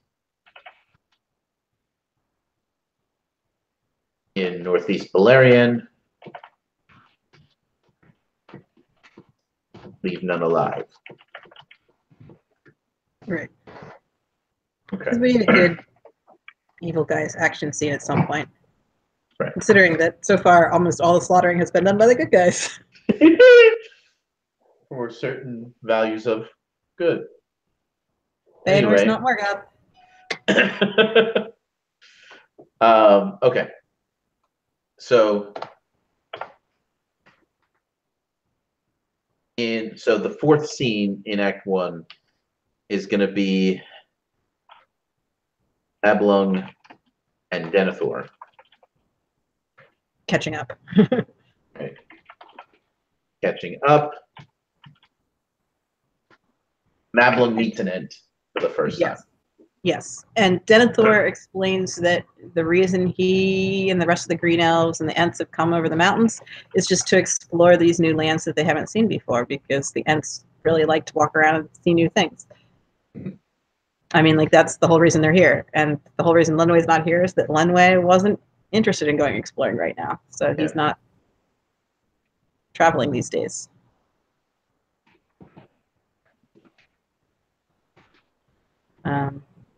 Is it Treebeard that is with Denethor? Yes.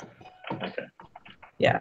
And Treebeard's wife is named Fimbrethel, so she also is around at this point.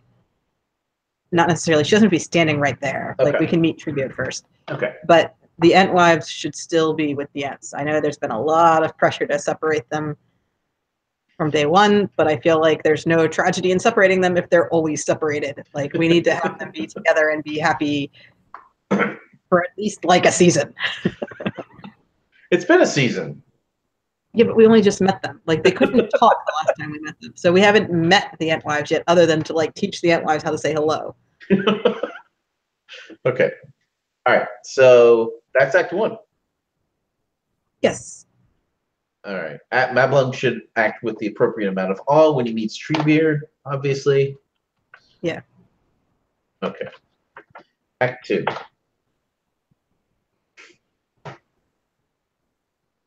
All right. Where do we go from here? Okay.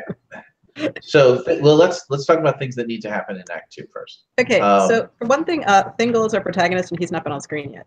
Oh, crumbs! You're right. That's bad. That can't happen. It is. So can Thingol send Mablung off in the very first beginning of that first scene? Can he send him to deliver the payment? That's not enough. Okay. Can Círdan say that you need to report news to Managroth so we can see Thingol? Close to enough. No. So I was saying, so we go see Thingol as a follow-up to Círdan's news. I remember Círdan says, "Oh, that's important." About suggesting that Círdan physically meets up with Thingol. Was it in a discussion that we were having, or was Possibly. Or was it something that when we discussed the last episode, we were trying to figure out if Thingol was if Círdan was gonna come to Menegroth at the last episode. I think we decided no, but he could send Galdor to Menegroth now with his news. Okay. So we could have Galdor in Menegroth. Okay. Be another little scene in Act 1. Okay. Well, I mean, the arrival of Galdor and Eglarest isn't going to be very long anyway, so. Right, so that could just be the lead-in to him going to Menegroth. Okay. So let's put that before Mablung and Denethor. Yes. Galdor meets with, so instead of sending somebody to Círdan, we have Galdor meeting with Thingol. Right. And therefore, I mean, I feel like this is way easier if Círdan meets with Thingol. It's way easier if what? If Círdan meets with Thingol personally. He could. He after receiving Galdor's news, he could say, "I'm going to go to Menegra. I'm going to go to see Thingol and report this news. Thank you for telling me." Like, yeah, it doesn't have to be Galdor. right. Well, because if Círdan goes there, then that puts Círdan and Thingol in the same room. They can have their discussions, and we don't have to have somebody as a go-between and having people making their arguments from. Agreed. Agreed. Okay. So Círdan meets with Thingol in Menegroth.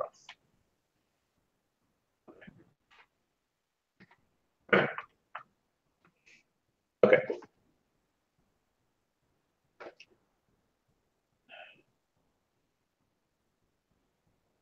We can have. Okay.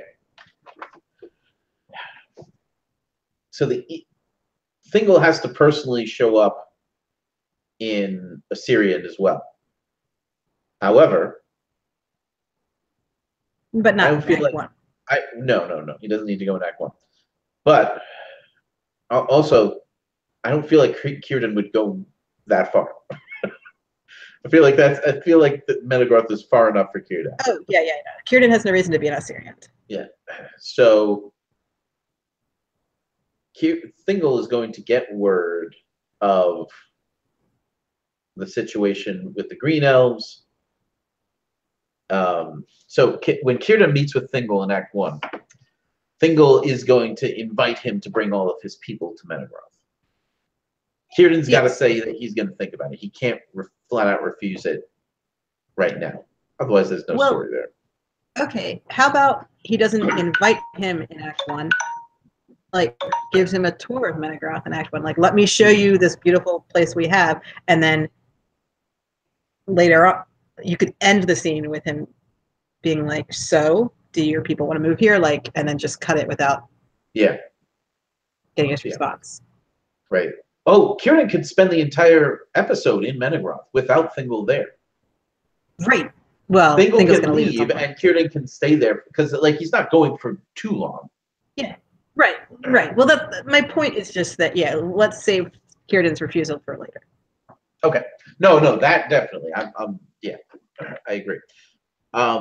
We need to take a break.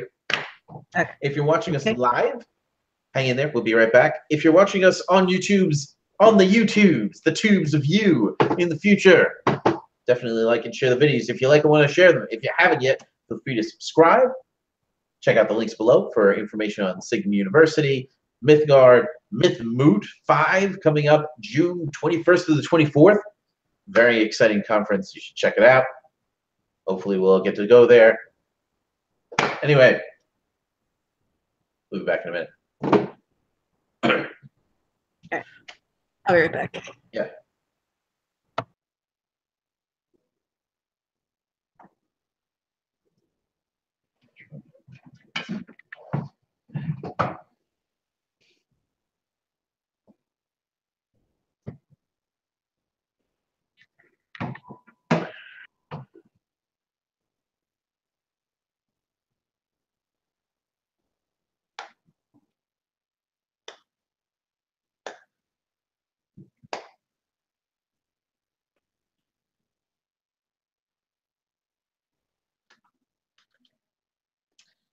I should probably have checked out what the quality of the sound that's coming from this mic on this camera to YouTube itself.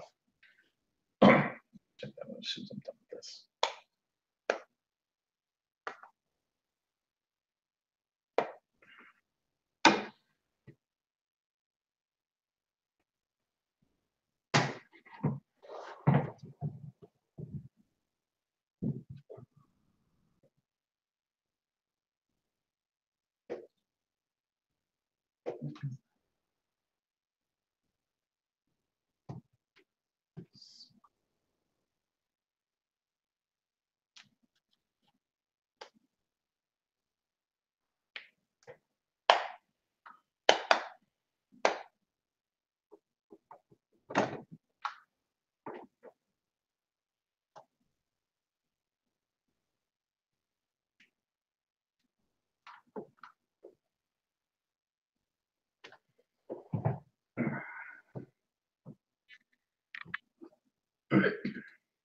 let's see. Let's see here. Bum, bum, bum, bum, bum, bum.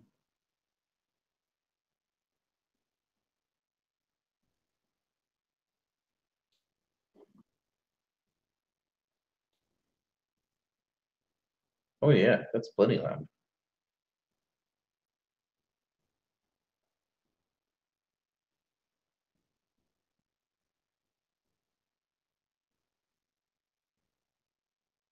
Nice. Okay.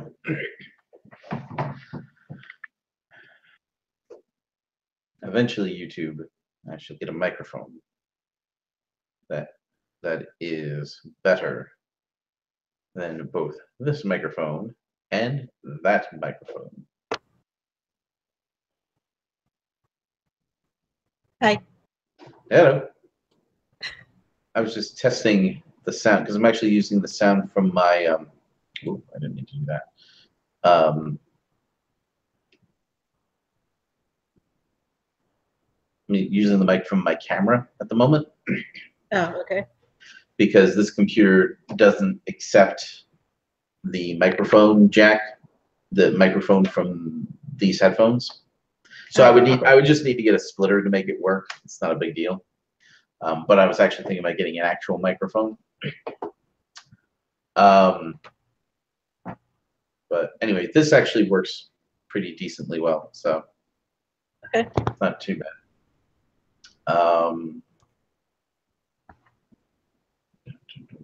Oh, and I switched out the ear pads.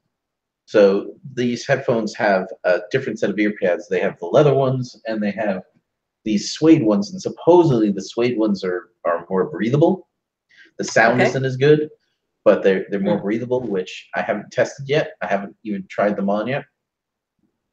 But because these actually do get uncomfortable after them being attached to my face for a few hours. So I'm going to see how these work out. Okay. Not that that's a, that you care, but, That's fine. Anyway, shall we begin again? Sure. Oh, Michael Finnegan, begin again. Anyway, in 1, 2, 3, and... All right, welcome back to the Film Script Discussion, Season 3, Episode 6, Part 5. Aha. Okay, yeah. I thought Marie was frozen for a second because she didn't say anything. Anyway. Sorry, I figured you had it that time. No, it's not your fault. Okay. So in Act 1, we still have we have Kieran meeting with Thingol and Menegroth. Kieran gets the tour and the invite. No answer. Okay. Act 2. I feel like we should, instead of forgetting about Thingol this time, we should have Act 2 open up. Did I say Act 5? No, Act 2. Okay. Wow, brain work. Okay. So we should open up with Thingol, with Mablung reporting into Thingol about what's going on. Yes. Mm-hmm.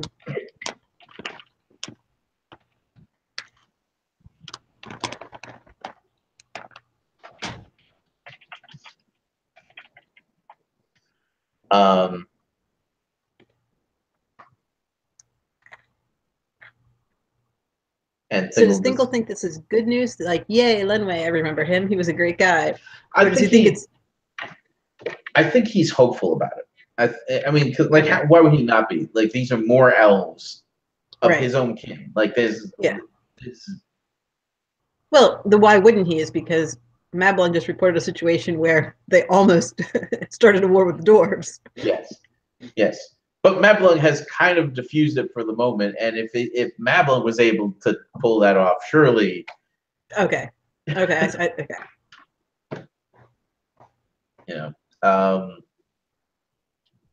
It would be interesting if Kieran stays behind. He can there's plenty that he can do right there in Menegroth without Thingol there. He could talk to Melian, for example. Right. If anything, let's delay his tour. Like, let's just have Act 1 be the news, Mhm. and then sometime while Thingol's out, he gets a tour from Okay. Luthien or from Melian or from Yeah. anybody we want him to talk to who's not Thingol. Right. Because God forbid we spend more screen time with the protagonist of the episode. So anyway, Thingol will be the one to extend the invitation later on in the episode after he comes back. Yeah. But the Okay. tour doesn't have to be Thingol. That's true. It could give us it could be a good time for us to give Luthien more screen time because she's important. She's not really going to get a lot of screen time this season. She only does things if we come up with things for her to do. Right. So this is a perfect opportunity for that. Mm-hmm. Excuse me. All right. So Babylon reports the greenhouse. What? For the reason why it's a perfect opportunity, which I know you don't care, but it is because Luthien is a mirror that shows how people are. Like if you want to see what kind of character someone is, you just see how they react to Luthien. Mm. So Círdan is going to treat Luthien as like I don't know how I. Like a niece. Yes, a niece would be a good relationship where it's his good friend's daughter. Yeah. So he's not like talking to her like she's a little girl or anything. Like it's not a childish thing, but at the same time, totally respectful. Nothing weird about it. Yeah. Yeah. And he enjoys spending time with her. It's fun for him. Yeah. To spend time with Luthien. Yeah. Well, because she's also in his mind, she's very young. You know, and she is, and she's full of energy and hopefulness. Right. You know.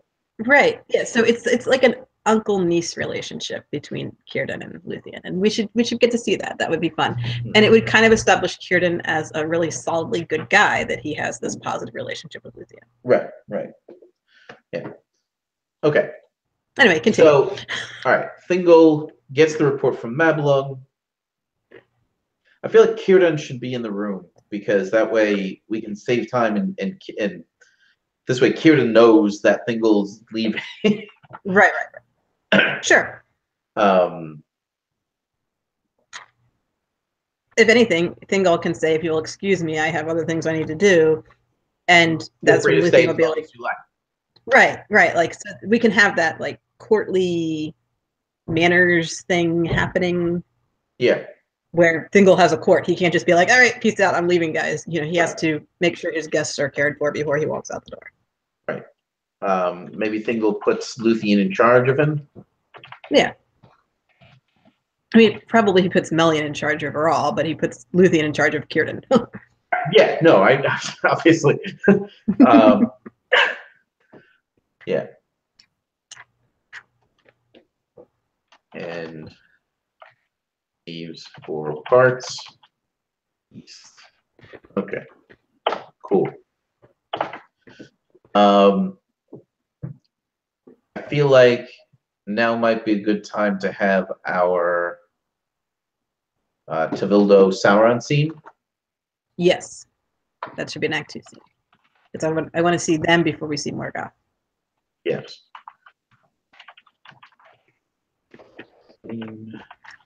Tevildo reports a troubling lack of elves in Doriath. So is Tevildo reporting this to Thuringwethil, who tells Sauron, or are they in the same place when they have this conversation?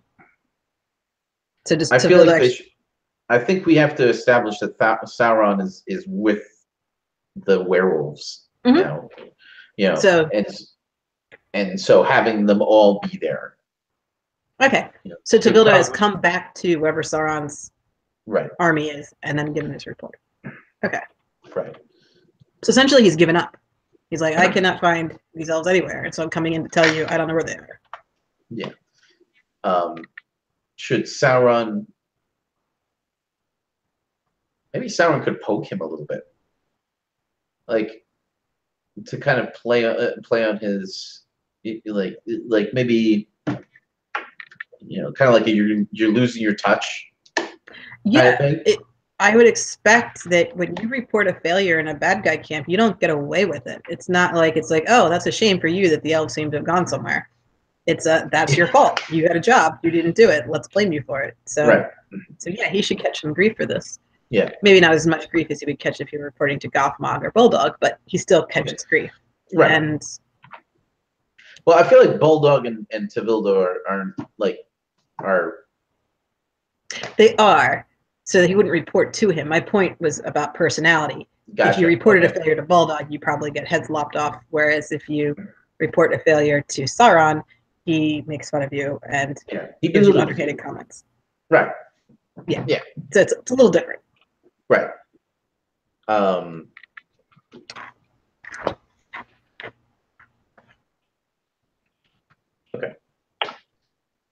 We don't really have much from everybody else. Dragoon isn't a big talker anyway. Thuringwethel is keeping an eye on the situation. She might have a line or two, but I don't think that we need to overly involve her in the conversation. No, she's listening, but she might not be saying anything. Yeah, I feel like it'll get weird if she doesn't say a word. But like she's not the decision maker here, right? Right. So,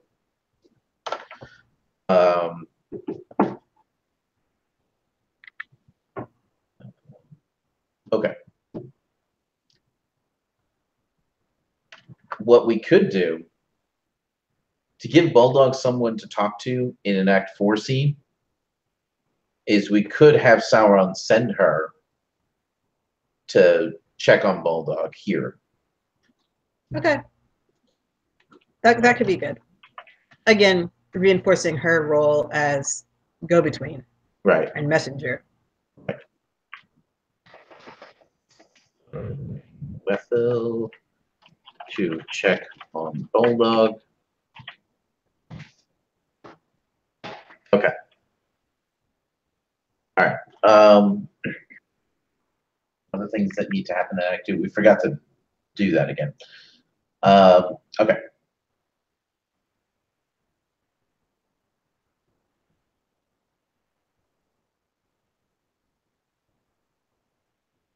I feel like going to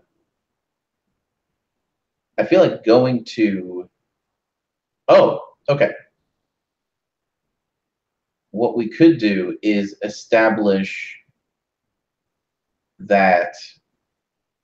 Okay, so here's my problem.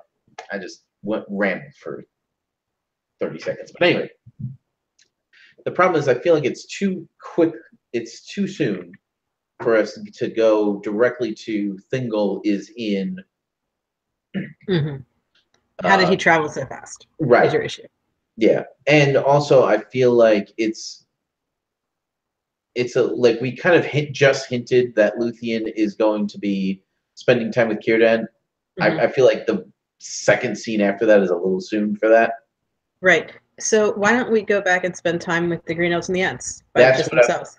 Yeah. Well, I was thinking, well, maybe even like the devolving, like Mablung has kind of established a ceasefire. Right. But that's kind of devolving. Yeah, the Ents aren't going to buy it if more trees get chopped down. So and the dwarves aren't going to stop chopping. Right. Yeah. The tree chopping has continued. And therefore the ceasefire is off. Yeah. All right. So well, I don't know that it's off. Like nobody's getting shot at this point. Well, we're going to destroy that forge. Yes. Well, yes, but that's like an Act 3, like an end of Act 3 thing. Yeah. Or like a beginning of Act 4 thing. So what they could be doing is that the trees are continuing to be chopped down. Continue to be cut. Green elves watch from the forest edge. Gamil leaves the camp with wagons of logs. Yep. Dun dun dun. Yeah. With ominous sting music. And Denethor looks up at Treebeard, then looks over to his lieutenant and says, "Follow them."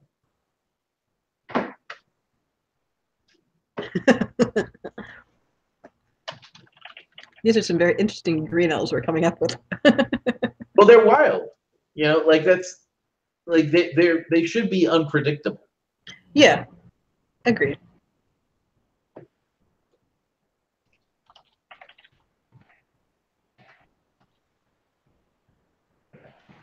All right.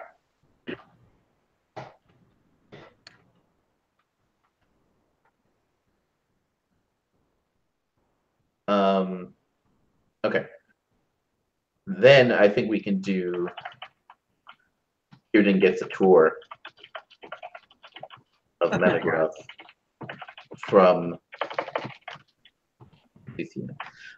I also think that she should say something that will inform his decision not to go to Menegroth. Okay. Like intentionally, or just something that she happens to say? Something she happens to say. Okay. Something unintentionally wise. Right. So what unintentional wisdom do we want to That's what I'm trying to figure out. Well, she's never seen the sea. Yeah, there you go. Like she could, like as she's giving him the tour, she can ask him to tell her about where he lives, and and she mentions that she's never seen the sea. Right. And so please tell me I'm really interested in this because right. Yeah. Right. And so the fact that she's never seen the sea will remind him that he's not going to be anywhere near the sea if he lives there. Right, right. Right. Okay, and that's that kind works. of his job. So, okay.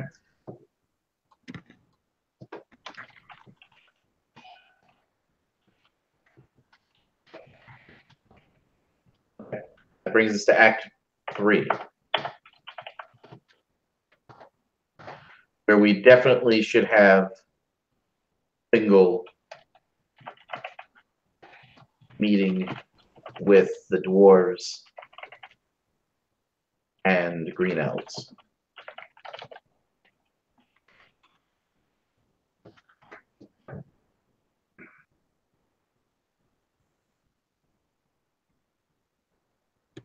But it's an early meeting. They don't get a lot done. Okay. Right? Because the dwarves need the fuel. Like yeah. Something's got to give. Like they're not able to come to agreement because the green elves are like, no. Yeah. That you can't just keep chopping down trees. You know, and ends.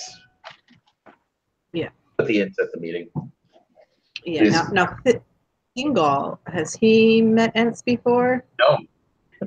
This is new for him. Yeah. Yep. So that's also a big deal. Right. Is he going to bring up the "Hey guys, we have a common enemy here and it's not each other" line? Yeah. Yeah, okay. Absolutely. Is he going to lead with that, or is he going to get to that point? No, I think that's like his final argument, but it doesn't do it. It's not enough. Okay. You know, it's certainly not enough for the green elves because they don't that's not a real thing to them. Right. They don't care. Like we have an enemy right here. How come you're not helping us with this enemy right here? These guys. Right. Yeah. Like it should start out with, look, we've been able to live in harmony. We've been, in relative harmony. We've been able to, get past our differences. Surely, you can come and live in our forest and everything will be fine. And the green elves would basically be like, but what about this forest? This forest will get demolished. Yeah. There's another issue here that is only going to come up like 3 episodes from now, which is in the battle where Denethor dies. It's the green elves versus the orcs, and the green elves are woefully unprepared, and they all get slaughtered. Right. And it's on Amana Arab, the hill, which is to the west of Assyrians. The question is, why are the Ents not part of that battle? And if they are, how come they don't just slaughter all the orcs? Because seriously, if you have an army of Ents, you're probably good. Mm-hmm. So is there going to be any kind of falling out between the Green Elves and the Ents over how the situation is handled? Mm. Where the Ents are like, we're just going to wander Beleriand on our own from now on because clearly you guys are too caught up with other elves and this politics stuff. Right. Are the Ents going to take off at the end of this and part ways with the Green Elves for a bit? Yeah. Or at least distance themselves. Yeah, in some way. Because I feel like there should be an innocent reason they're not there. It's not like Denethor went into battle and they snubbed him or ignored him or left him to his death. They can end the episode saying, look, we get it, but you're supplying, surely you don't trust these people. And you're going to supply them with food so that they can continue doing what they're doing. Look, we don't want to be hasty here. We're going to take a really long walk. Yeah. But we'll be back. Exactly. Yeah. I kind of want that to be how the Ents handle the situation, because we know the Ents wander all over Beleriand. The entirety of Beleriand, the Ents have visited. And they're going to spend most of the rest of their time in Assyrian with the remainder of the Green Elves. So something has to call them back where they feel like they have to stay there for the rest of time and not abandon them again. Yeah. And missing out on the battle where Denethor dies seems like the thing that would do it. Yeah. So I don't know. We do have to keep that future. No, that's a good point. That's a good point. Okay, so things that are brought up in this conversation though are previous agreement with the dwarves. When Thingol brings up the common enemy thing, he can tell the Green Elves that they're under-equipped. He can warn them about that, which is going to turn out to be absolutely true. I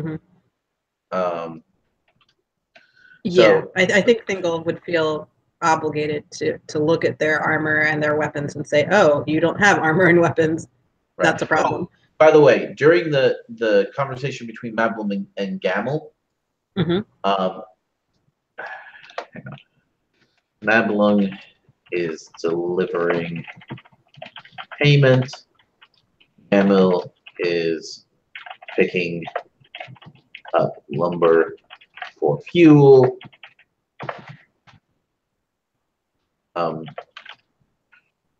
They discuss how they still don't have nearly enough equipment to arm all of the elves. Important. Right. So Mablung can praise Telkar's work, but still point out that it's only the beginning and that there's much more work to be done. Right. Because we need to establish that they're still not ready when the orcs arrive. Well, not necessarily when the orcs arrive. The Sindar are ready to go. But when the havens are attacked, they're not. Oh, right. Yes, I see. Okay. So Thingol meets with the Green Elves and the Ents. He brings up the previous agreement with the dwarves.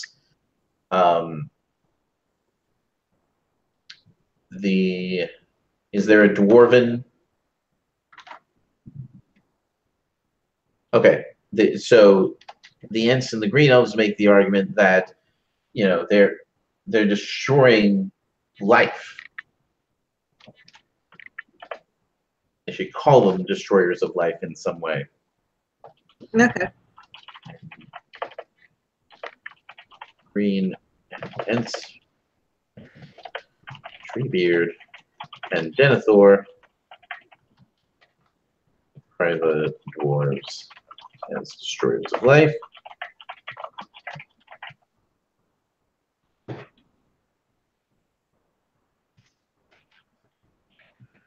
Dwarves state that they need fuel to supply the elves. Mm.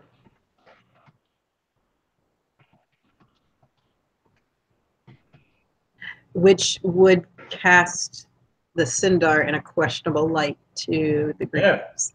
Like, what are you guys doing going with these people? Yeah, like, well, and you also changed since last we saw you. And it basically puts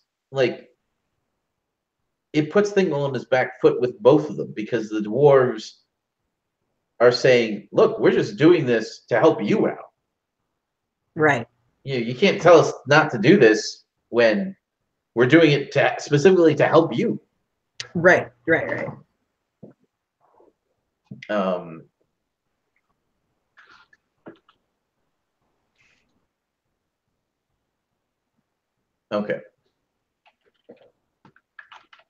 Fingal, leading off of that, talks about their common enemy. Yes, okay. That fits. And Thor says they have a common enemy right here. It talks about their common enemy and how the Green Elves are under-equipped. I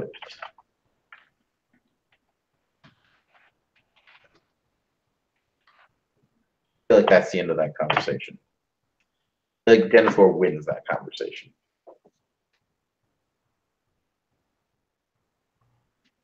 Sort of. For a certain value of win. Yeah, I would say win might be a strong word there, but it doesn't go the way Thingol wants it to go, clearly. Okay. We can have our Morgoth Gothmog scene here. Yep. Speaking of common enemies. Yeah. Gothmog updates Morgoth. Morgoth is shown to be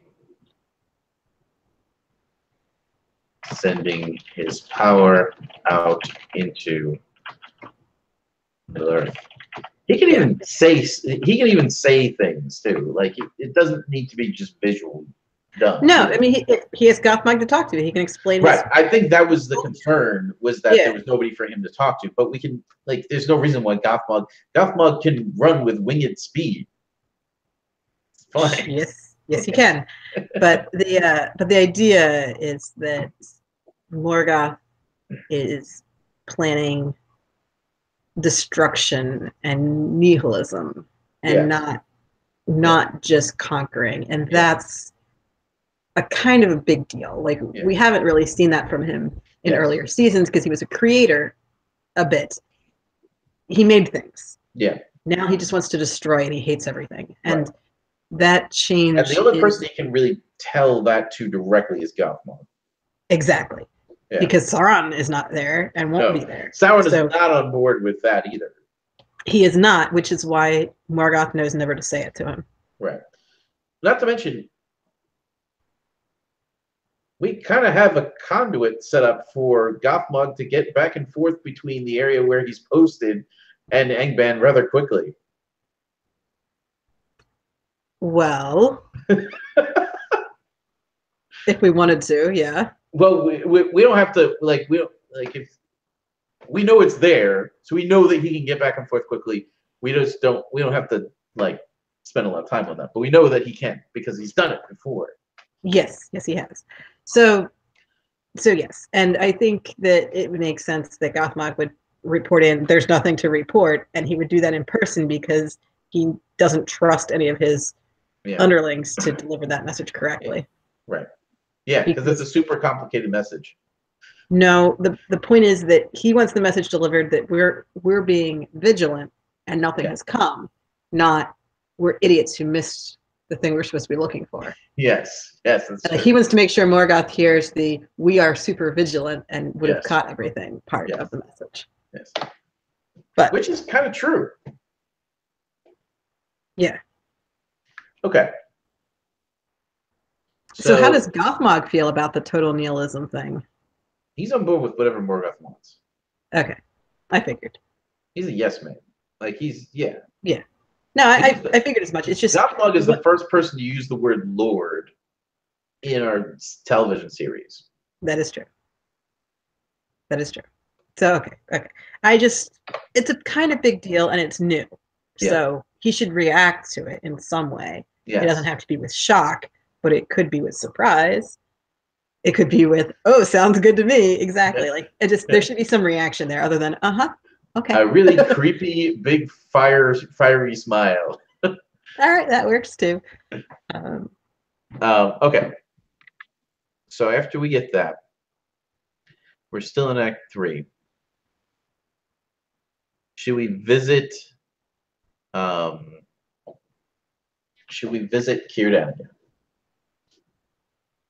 He's got his tour already. Yeah. So he's spent his time with Luthien. Is Thingol back yet? No, because he's got to resolve this issue. Yeah, that's what I thought. So I don't think we need to go back to Círdan. Well, then because we need something before. We can go back to Luthien and Melian. For what?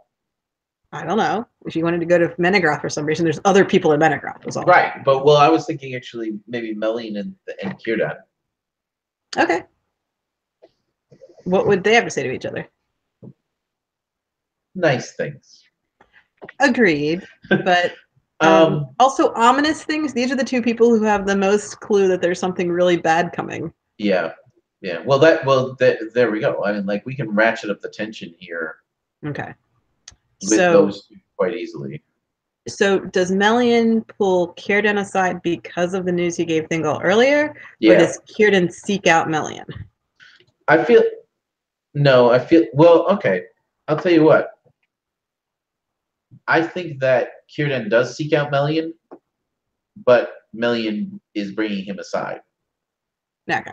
So it's a mutual thing of we need to talk to one another. Right. But, well, I think that Círdan kind of has the impression that he's initiating this, but he's totally not. Okay.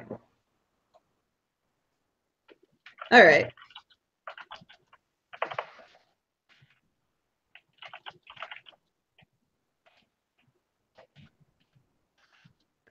So Melian's questions for Círdan have to be different than Thingol's questions. And Thingol would have asked things like, how many and where were they and how far away and those kinds of questions. Yeah. So what does Melian want to know?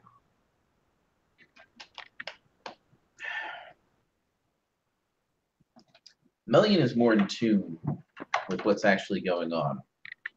Mm-hmm. She knows who Morgoth is. Right. Possibly she knows who Gothmog is. Well, she definitely knows who Gothmog is. Well, but I mean, she met him, not necessarily. She's seen what he did to Ianwe. Yeah.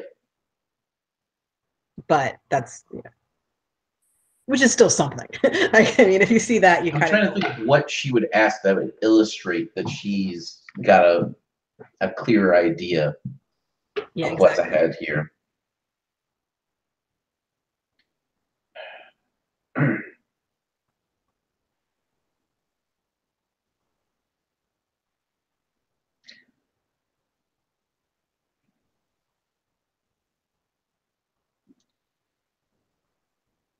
What can she ask? I don't know that she can ask anything.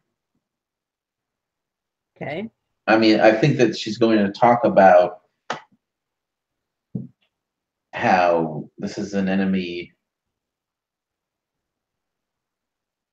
beyond anything the elves have ever encountered. Yeah. So her message is more of we have to do everything we can to protect. Sorry, go ahead. It's not that. She knows that they can't do it. Right. She knows that the line of communication to the west has to be kept open or created. And that's on Círdan. Right. She knows that Círdan's playing that Thingol's playing a fool's game. Okay, so Melian's got to be the one who says something to Kieran along the lines of, "So why did you stay in Beleriand in the first place again?" Yes. Like, what was that all about? Like, she's gonna be. They could opening up. They could be in where the weapons are being made, right? And by the way, we should start to see some elves amidst the smiths now. Yeah, it shouldn't be just dwarves anymore. No.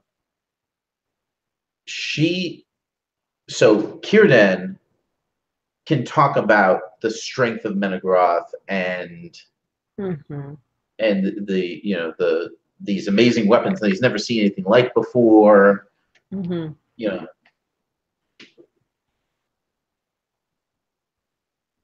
But she can point out that she can say something to the effect of,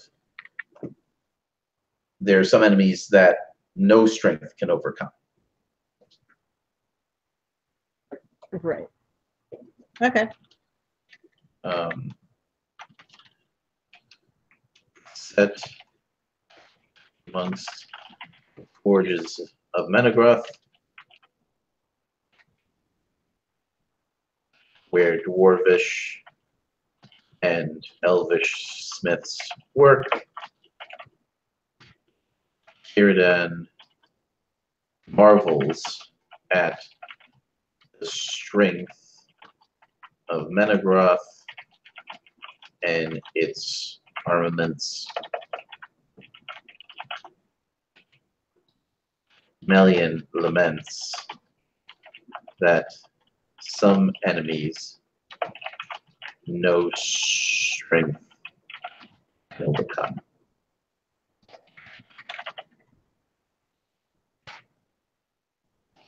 Remind me why you remained on the shores of Middle-earth?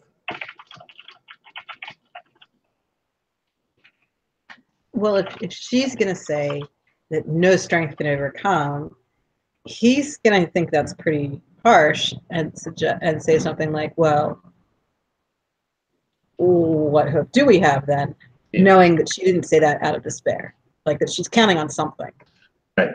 So he could say that, like, what hope do we have? And she can counter with, why did you stay in Beleriand and or on the shores? I think she should mention the shores. I think that's good. Yeah. And then, so that would kind of establish both of them as the kind of characters who speak wisdom and riddles, and they get one another. Yes. Okay. So we've set up that you can't be near the sea if you come here. And wasn't your purpose near the sea? Yeah, and isn't that the hope of all elves? And yeah, maybe you should stay there. So by the time Thingol gets home and it offers the invitation, Círdan can respond immediately, thanks but no thanks, which makes more sense than letting him linger over a decision that sounds like it's going to be an obvious decision throughout the whole episode. Like, I like the invitation coming at the end where he kind of secretly smiles, like, oh, so kind of you, but no, that's not for me. Okay. I'm okay with doing a 3-scene Act 3 because a couple of these are relatively long scenes, and we also have a 5-scene Act 1. Yeah, and also I think Act 4 is going to have a bit in it because we haven't even attacked the we haven't attacked the what's it called yet. Yeah, I feel like that's the opening scene of Act 4. Yeah, which is what we do right now. So let's do that. Let's attack the forge of Gamel. What's his face? He does need a better name. Gamel, what's his face? I did not set a timer. In fact, it's been a while. Yeah. All right. Before we do that, we're going to take a break in hopes that I'm landing this around the right time. But we're going to take a break. So if you're watching us live, hang in there. We'll be back in a minute. If you're watching us in the future on the tubes of you, definitely like and share the videos. If you like and want to share them. If you haven't yet, subscribe. And check out the links below for information on Mythgard, Signum University, the Silm Film Project itself, Mythmoot 5, coming up June 21st through the 24th. It's going to be awesome. Absolutely awesome. Mythmoot 4 was amazing. It was formative. Mythmoot 5 will likely be equally so. One can only hope that Mythmoot 5 will be half as magical as Mythmoot 4. Anyway, they're gonna have the guy who invented Klingon there. The guy who invented Klingon will be there. I don't know his name, but yeah, he's one of their guests. Okuda? Michael Okuda? I don't know. I don't remember. Anyway, I'll have to look it up. We'll be back in a minute. Oh my goodness. Act 4. Coming up with Act 4. We're almost there. Yeah. Okay. Drink of water. Bite of candy cane.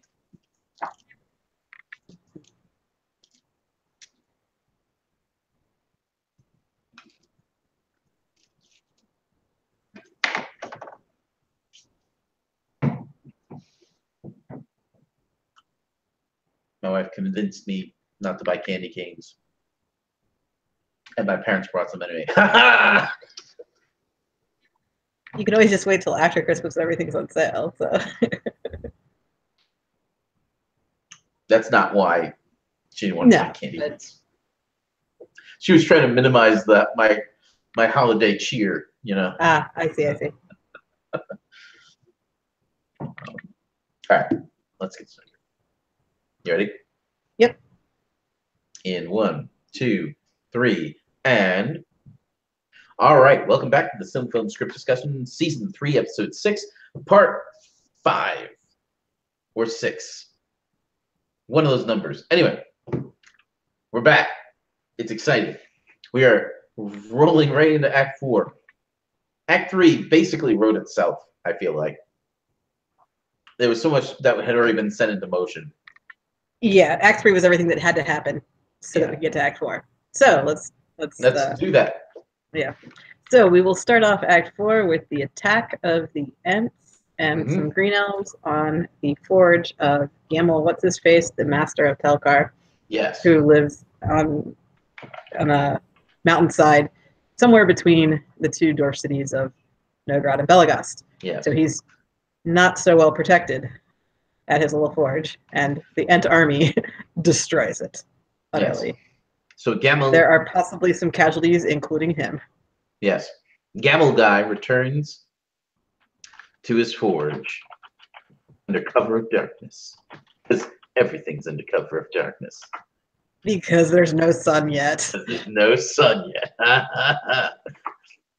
Yeah. We kind of abandoned Ale a long time ago. Ale knows this place. Do we need Ale? We don't need Ale. Not in this episode. We can... I think... This Ale wasn't an discover episode that they wanted him to do something in, was it? At some point, he needs to buy the woods from Thingol, but I don't think he's done that yet, and I don't think he needs to do it now. Okay. Gamel returns to his forge just in time for the Ents to attack and obliterate it. Enough said. Camel guy dies. Horribly. Well, I mean, squashed by Ents. It could be quick. Being squashed by Ents probably is an easier way to go than most violent deaths. It depends. If like you live through the squishing, you're gonna die really slowly with all of your organs. Yeah, but you don't live through that kind of squishing. Anyway, if a tree falls on you, you die really fast. I'm not saying I'm not saying that's pleasant, but it's really fast. It depends on where it lands on you. Yeah, it's possibly true. You're right. If it takes out your leg, that's not so good. But I mean, or you're like if it lands across your gut, you're paralyzed. All of your stuff is squished. All right. So my cousin was killed by a tree, and it snapped his neck instantly. Sorry. Yeah, I know. Me too. Sorry to hear that. That's terrible. I mean, well, not recently. It was a few years ago. Still, I feel like a jerk. Anyway. No, it's okay. It's my fault for being very personally attached to trees falling on people in a certain particular way, because that's the one death I'm familiar with. Ow. Yeah, he was about 26. Oh, sorry. So on that note, let's kill this old dwarf. Yeah, Okay. Whose name means old. Yeah, I and think we need to Gemmel what's his find. face is a jerk. I think we need to find out the dwarvish word for guy. So it's Because old it guy. would be, yes, it would be hilarious if his name was old guy. Well, guy is just kind of slang for person, right? Yeah, So dude, it's like white. like Like, Kazad, no, that's the Dwarvish word for dwarf. yeah, I know. Gemel Kazad. We'll figure something out. Okay. So the next scene should be a response to that. I feel like. If it makes you feel any better, I do know someone who's had a tree fall on his leg, and then his leg was like ruined for a year, and he had a very slow, painful, drawn out death as well. He was elderly. Oh. Mm.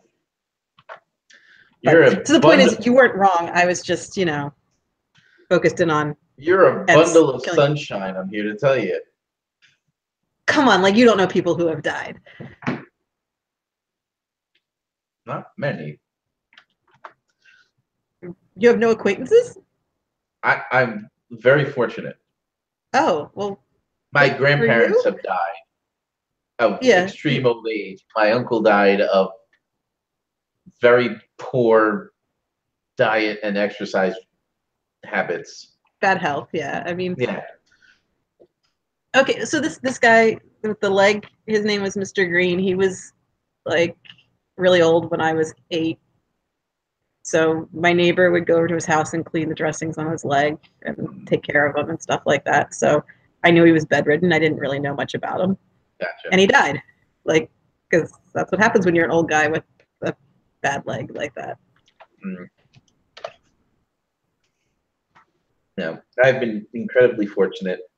I also possibly grew up in a farming community where these kinds of accidents are apparently more frequent than they are where you grew up. Yeah, I grew up in suburbia. I know. I was catching on to those. I'm like, this is one of like 3 farm-related accidents I can rattle off the top of my head that were all fatal. Like, doesn't everybody have that? No, not so much. I mean, we have like the thing is that I was relatively sheltered from the things that would kill you. That's probably good. And knowing people that would be in those situations, like like I don't know many gang members. Or me neither. Me neither. There weren't any major factory accidents or anything like that. Okay. Yeah. Anyway, so let's get back into Act 4. All right. Yes. So we killed off the dwarf. Yes, we killed off the Ent. Camel guy. Yes. Now it doesn't have to be Treebeard personally, but obviously he's done it by Ents. Yes. Maybe he gets in a few licks. He sets one of them on fire. That's why he has to die. Because he's got to be a feisty old guy, right? Oh yeah, yeah. He's a crotchety old dwarf. Yeah. And he's a weaponsmith. He's got weapons right there. Yeah. So he's gonna grab something. And fire. Yeah, and a forge. So yeah, he's got fire and weapons to hand. So he's gonna use them. Right. The point is that it's hard to kill an Ent, so it's not effective. Yeah. All right. I feel like we have to kind of deal with the aftermath of this right away. Yes. We can't just sit on that. Oh, that could be why the Ents aren't there anymore. If Thingol sends them away, like you guys can't camp out on this mountain next to dwarves. Clearly, it doesn't end well. Yeah. Maybe you guys should find someplace nice, not here. You guys are awesome and all that, but maybe this isn't the best place for you to be. So, okay. I feel like this is like a really good they did what kind of moment. Mm-hmm. Like Thingol wasn't expecting this. Yeah. So Mablung, you think maybe Nern came out with Thingol? Why not? It makes sense. Well, yeah, because I mean, he would have been, especially since Gamma left before the conference, so that would give us a dwarven voice there. Yeah. Okay. Because Nern sympathizes with the regardless of his feelings about the elves, he sympathizes with the dwarves of Nogrod here. They're clearly in the right. You know, Yeah. the elves should stand by their original bargain. Mm-hmm. They need the wood, right? Mm-hmm. So,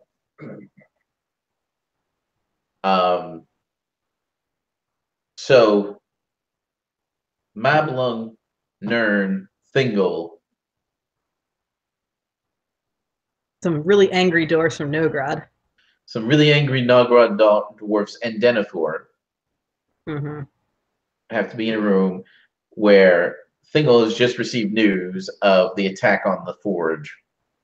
Yeah. And is livid.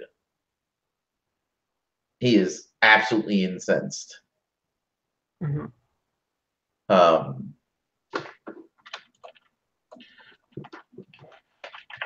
Learns the attack.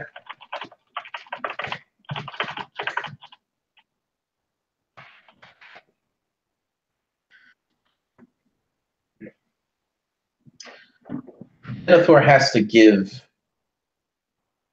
a reasonable answer to this. Because whether or not Denethor thinks that violence was, like, killing a bunch of dwarves was the right thing to do in this situation, like a surprise attack, well, I guess he was fine with his guys shooting that one dwarf, so I guess he's clearly not that bothered by it. But regardless, he understands why the Ents did this. Mm-hmm. Right? You know, and he expresses this to Thingol in ways that Thingol will understand. Okay. The question, like, and he could say something about, you know, if it was one of your children, how would you feel about it? Yeah, we know how Thingol feels about his child. Yes. Okay. Yeah.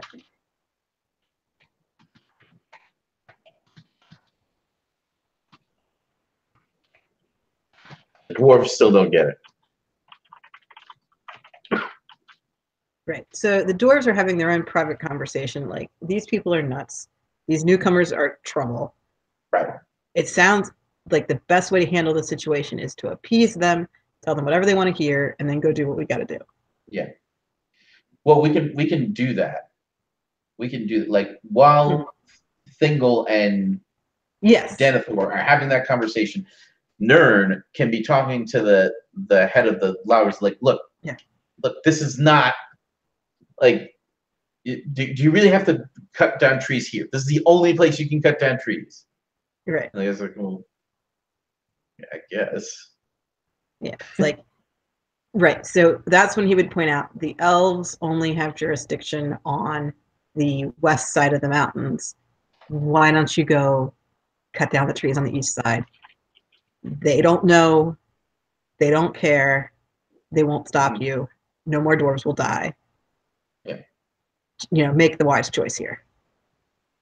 Yeah. And so the other dwarves are like, but how does that benefit us? And like, Nern's basically like, I think he'll say something to the effect of, I'll handle that. Because Nern's gonna turn and he's gonna negotiate. Yes. Yes. Okay. All right. Because otherwise we don't know that the dwarves are cutting down trees on the east side of the mountains. Right. Like, we're not going to see it. So we kind of need to give that away in the private dwarvish consult here. Yes. And Nern's not being, like, he's not being super honest with Thingol. But he's also kind of like, he's also not telling them where to go. Right. So he's just saying, don't do it here. He's got plausible deniability. Yeah, he doesn't know what they're up to. Right. Yeah. And he's coming up with a practical solution where nobody else dies. Right. Because Nern's a decent guy at the end of the day. He's someone who doesn't want bloodshed over stupid disagreements. Right. Now, that doesn't necessarily mean that you can trust him 100% of the time, every word he says coming out of his mouth. Right. Right. He's a politician. Like, he's a maneuverer. He's a He's a deal maker, right? Which is what we learn in this scene. Right. In case anyone hadn't caught on to that already. Yes. Right. So it asks if they absolutely must cut down these trees. They should actually start telling him, well, we could go to, and he's like, no. Yeah. No, but you cannot cut down trees here, okay? Right. Anywhere the elves can see, don't do it. What about where the elves can't see? I'm not worried about those trees.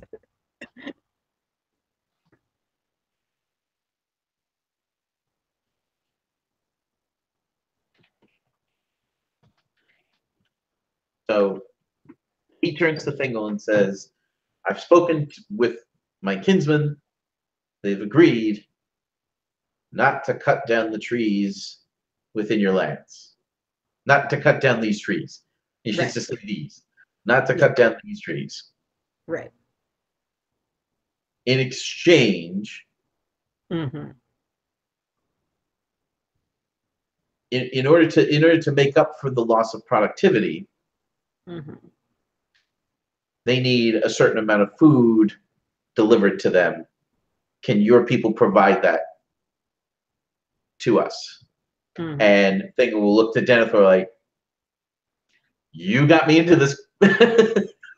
Yeah, guess who's cooking for these guys? Yeah. You well, actually, you know what he can say? He can say, I'm sure that Denethor and his people would be happy to accommodate you.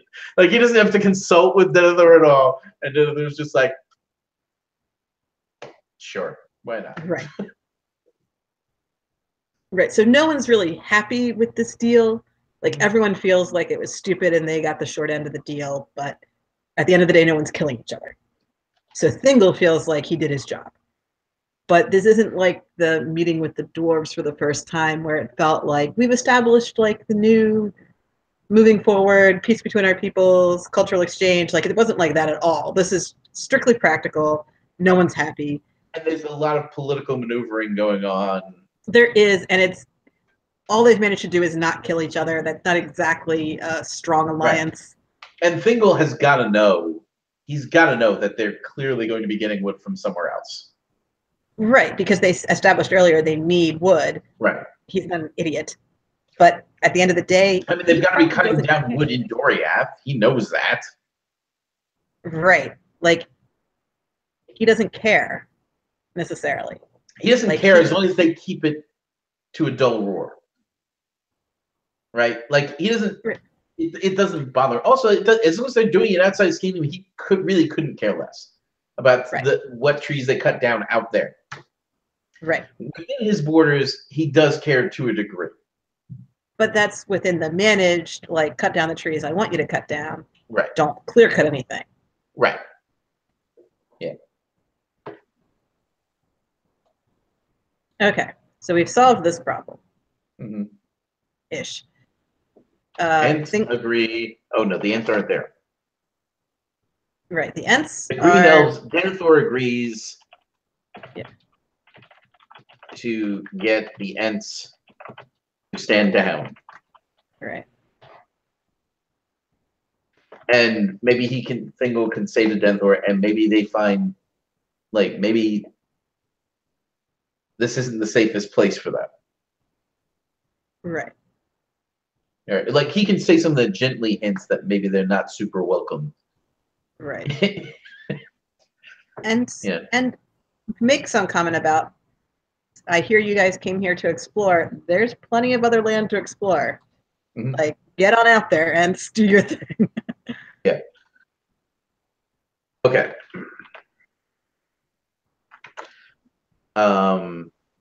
Then we can get Bulldog and Thornwithel.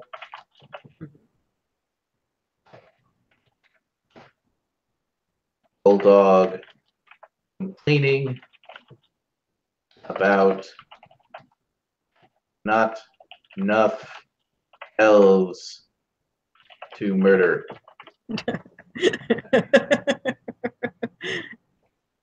Hate it when that happens. I know. And she can. What does she say? She's like, it's kind of like, yeah, I know we've been having that problem. We're working on it. I mean, that seems like it's too. That's a little too. She could mention that Silvio's report revealed nothing. That the elves seem to have vanished, and that he should probably keep his army on the move, and eventually, send scouts out, find where the elves have gone. She can, like, we can set her up to start looking south, which might be why he finds Denethor's people first. Oh, that she goes off flying? Right, yeah. Right. Because we don't really need her. Yeah, for a while. So so he could express frustration. She can say, "Yep, Silvilla didn't find anything either," and he's like, "Well, now what do I do?" And she's like, "There's Keep me. Moving. I'll look." Yeah, like I can find things that the rest of y'all can't because apparently you suck at this. Yeah. To follow up on the. Fine, I guess I have to do it. Right, the idea of reporting failure to bad guys. It doesn't go well. Right. And we should get a little attitude from Thuringwethel. She keeps a lot of things to herself, but when she does open her mouth, there should be some attitude there. Right. And she probably thinks she's awesome. She can threaten, like, she isn't directly threatening from her, but she can like hold the power of Bulbug's boss over his head. Yeah. Because it's obvious to everyone that she has Sauron's ear. Right. So she knows that. And, would use it.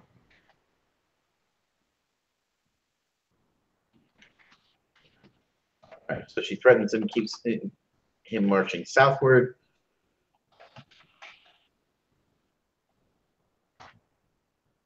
And promises to fly south, seeking elves. Okay. Boom. Now we get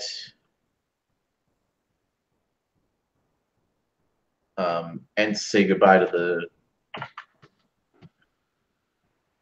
green elves. It's a sad goodbye. Because they still do like each other. Like they still. Yeah, and Treebeard's like, oh, we're gonna come see you again. Like, we're just gonna go on a little journey here, look around a bit. We'll be right back to Assyrian real soon. Just not soon enough. Yes, and that's the trick. Okay. Whoa.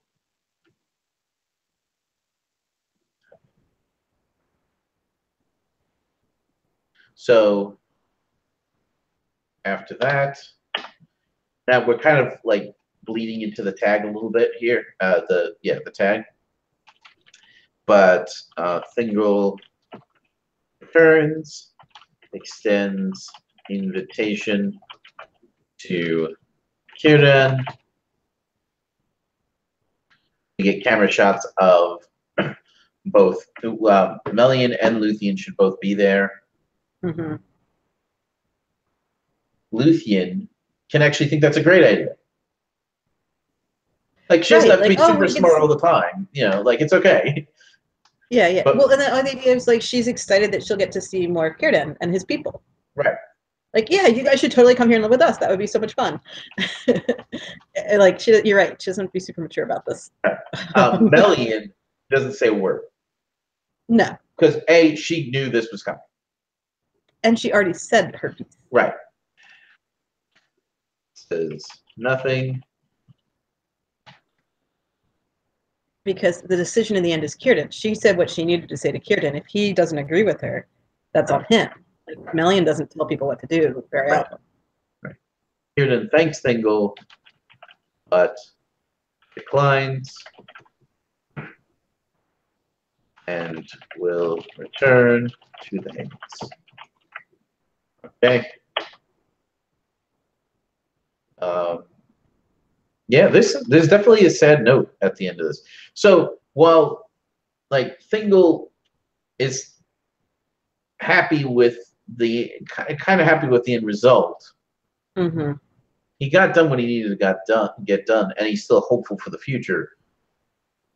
But it's sad. There's some sad stuff that goes on here, Which is good. We don't want it to be an right? unmitigatedly hopeful ending that's Right. just going to get torn down later. We want there to be indications that this is not going so great. Okay. So we dip back into the frame. We get our scene where it's decided that they will have a great hunt to look for the wolves, because soon the wolves will be coming. Right. And just as they will be in the next episode. Yep.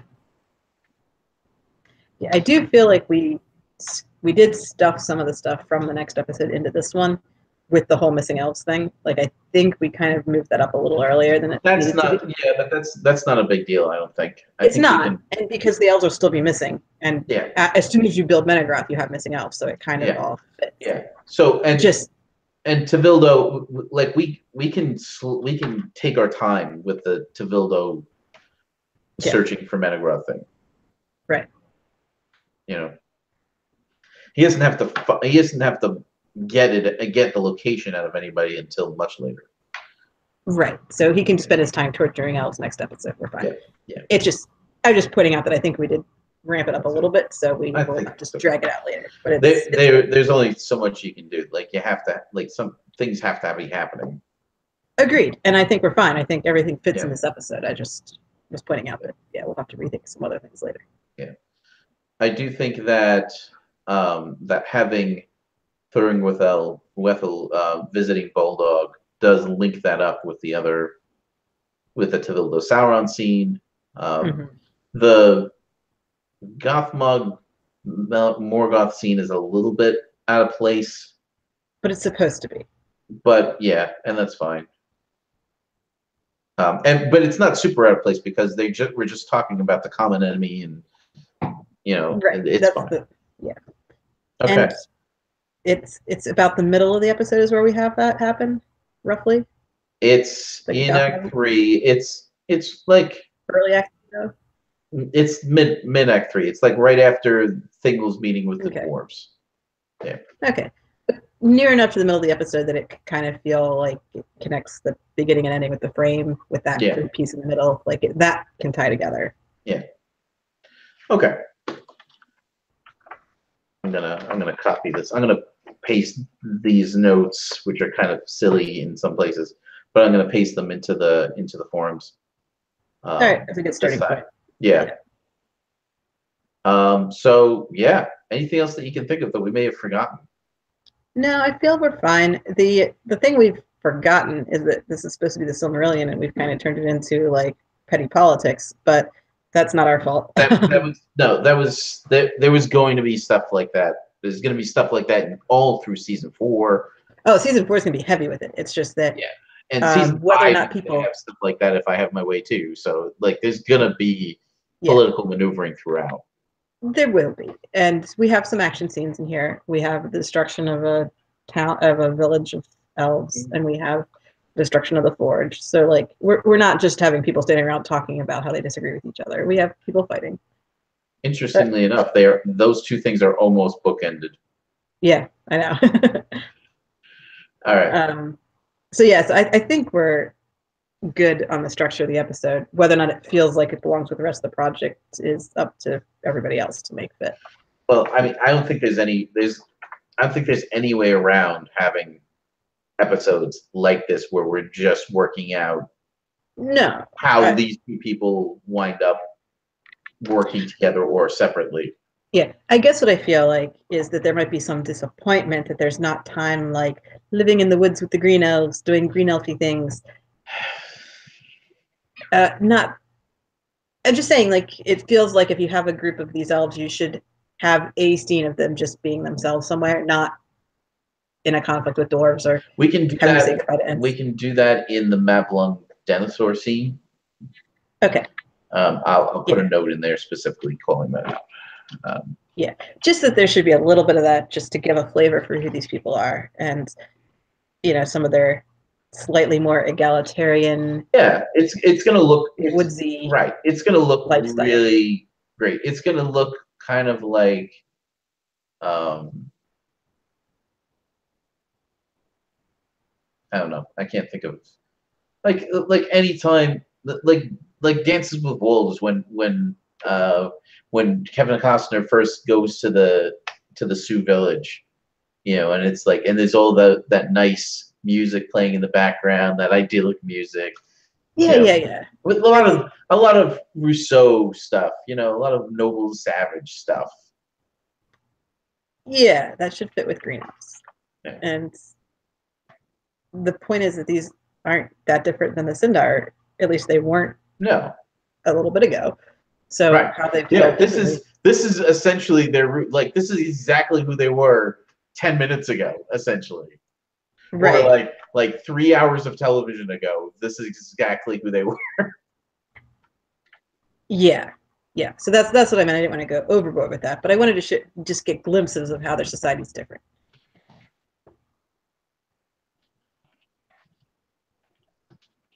All right. But no, I like the Círdan scenes. I think that kind of anchors us in with the Menegroth side of the story, and I like the parallels that we've got going throughout.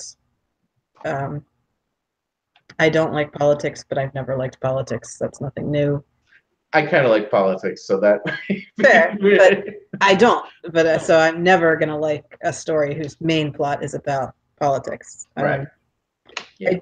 I do like culturally different groups trying to figure out how to get along with each other. So I like diplomacy. I just don't like politics. Yeah. I understand. But yeah, that's just personal preference. So yeah, I think we're good. I think we got everything. Right. In that case, I think we're about ready to wrap it up. Yeah. Now you did say you, it's schedule wise. Looking forward, they're going to try and do 2 more sessions in January. I know. I think that we might want to at least try weekly when we can. If you can't make one, just let me know. But I think we're gonna have to try weekly for a little bit until we catch up, because we're already behind. So if they do, we're not that far behind, but yeah, we are behind. Yeah. So it's up to you what you want to do. But yeah, I just want to throw that out there that we should probably stay on top of this. Yep. Okay. But yeah. All right. Let me wrap this up. Anybody's watching live, thank you so much, and we'll see you guys probably next week. It looks like. If you're watching us in the future on YouTube, definitely like and share the videos if you like and want to share them. If you haven't yet, definitely subscribe.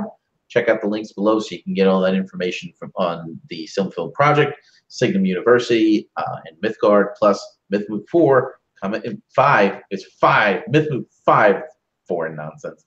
Mythmoot 5 coming up June 21st to the 24th. It's going to be awesome. We'll see you guys there, hopefully. Bye. Goodbye.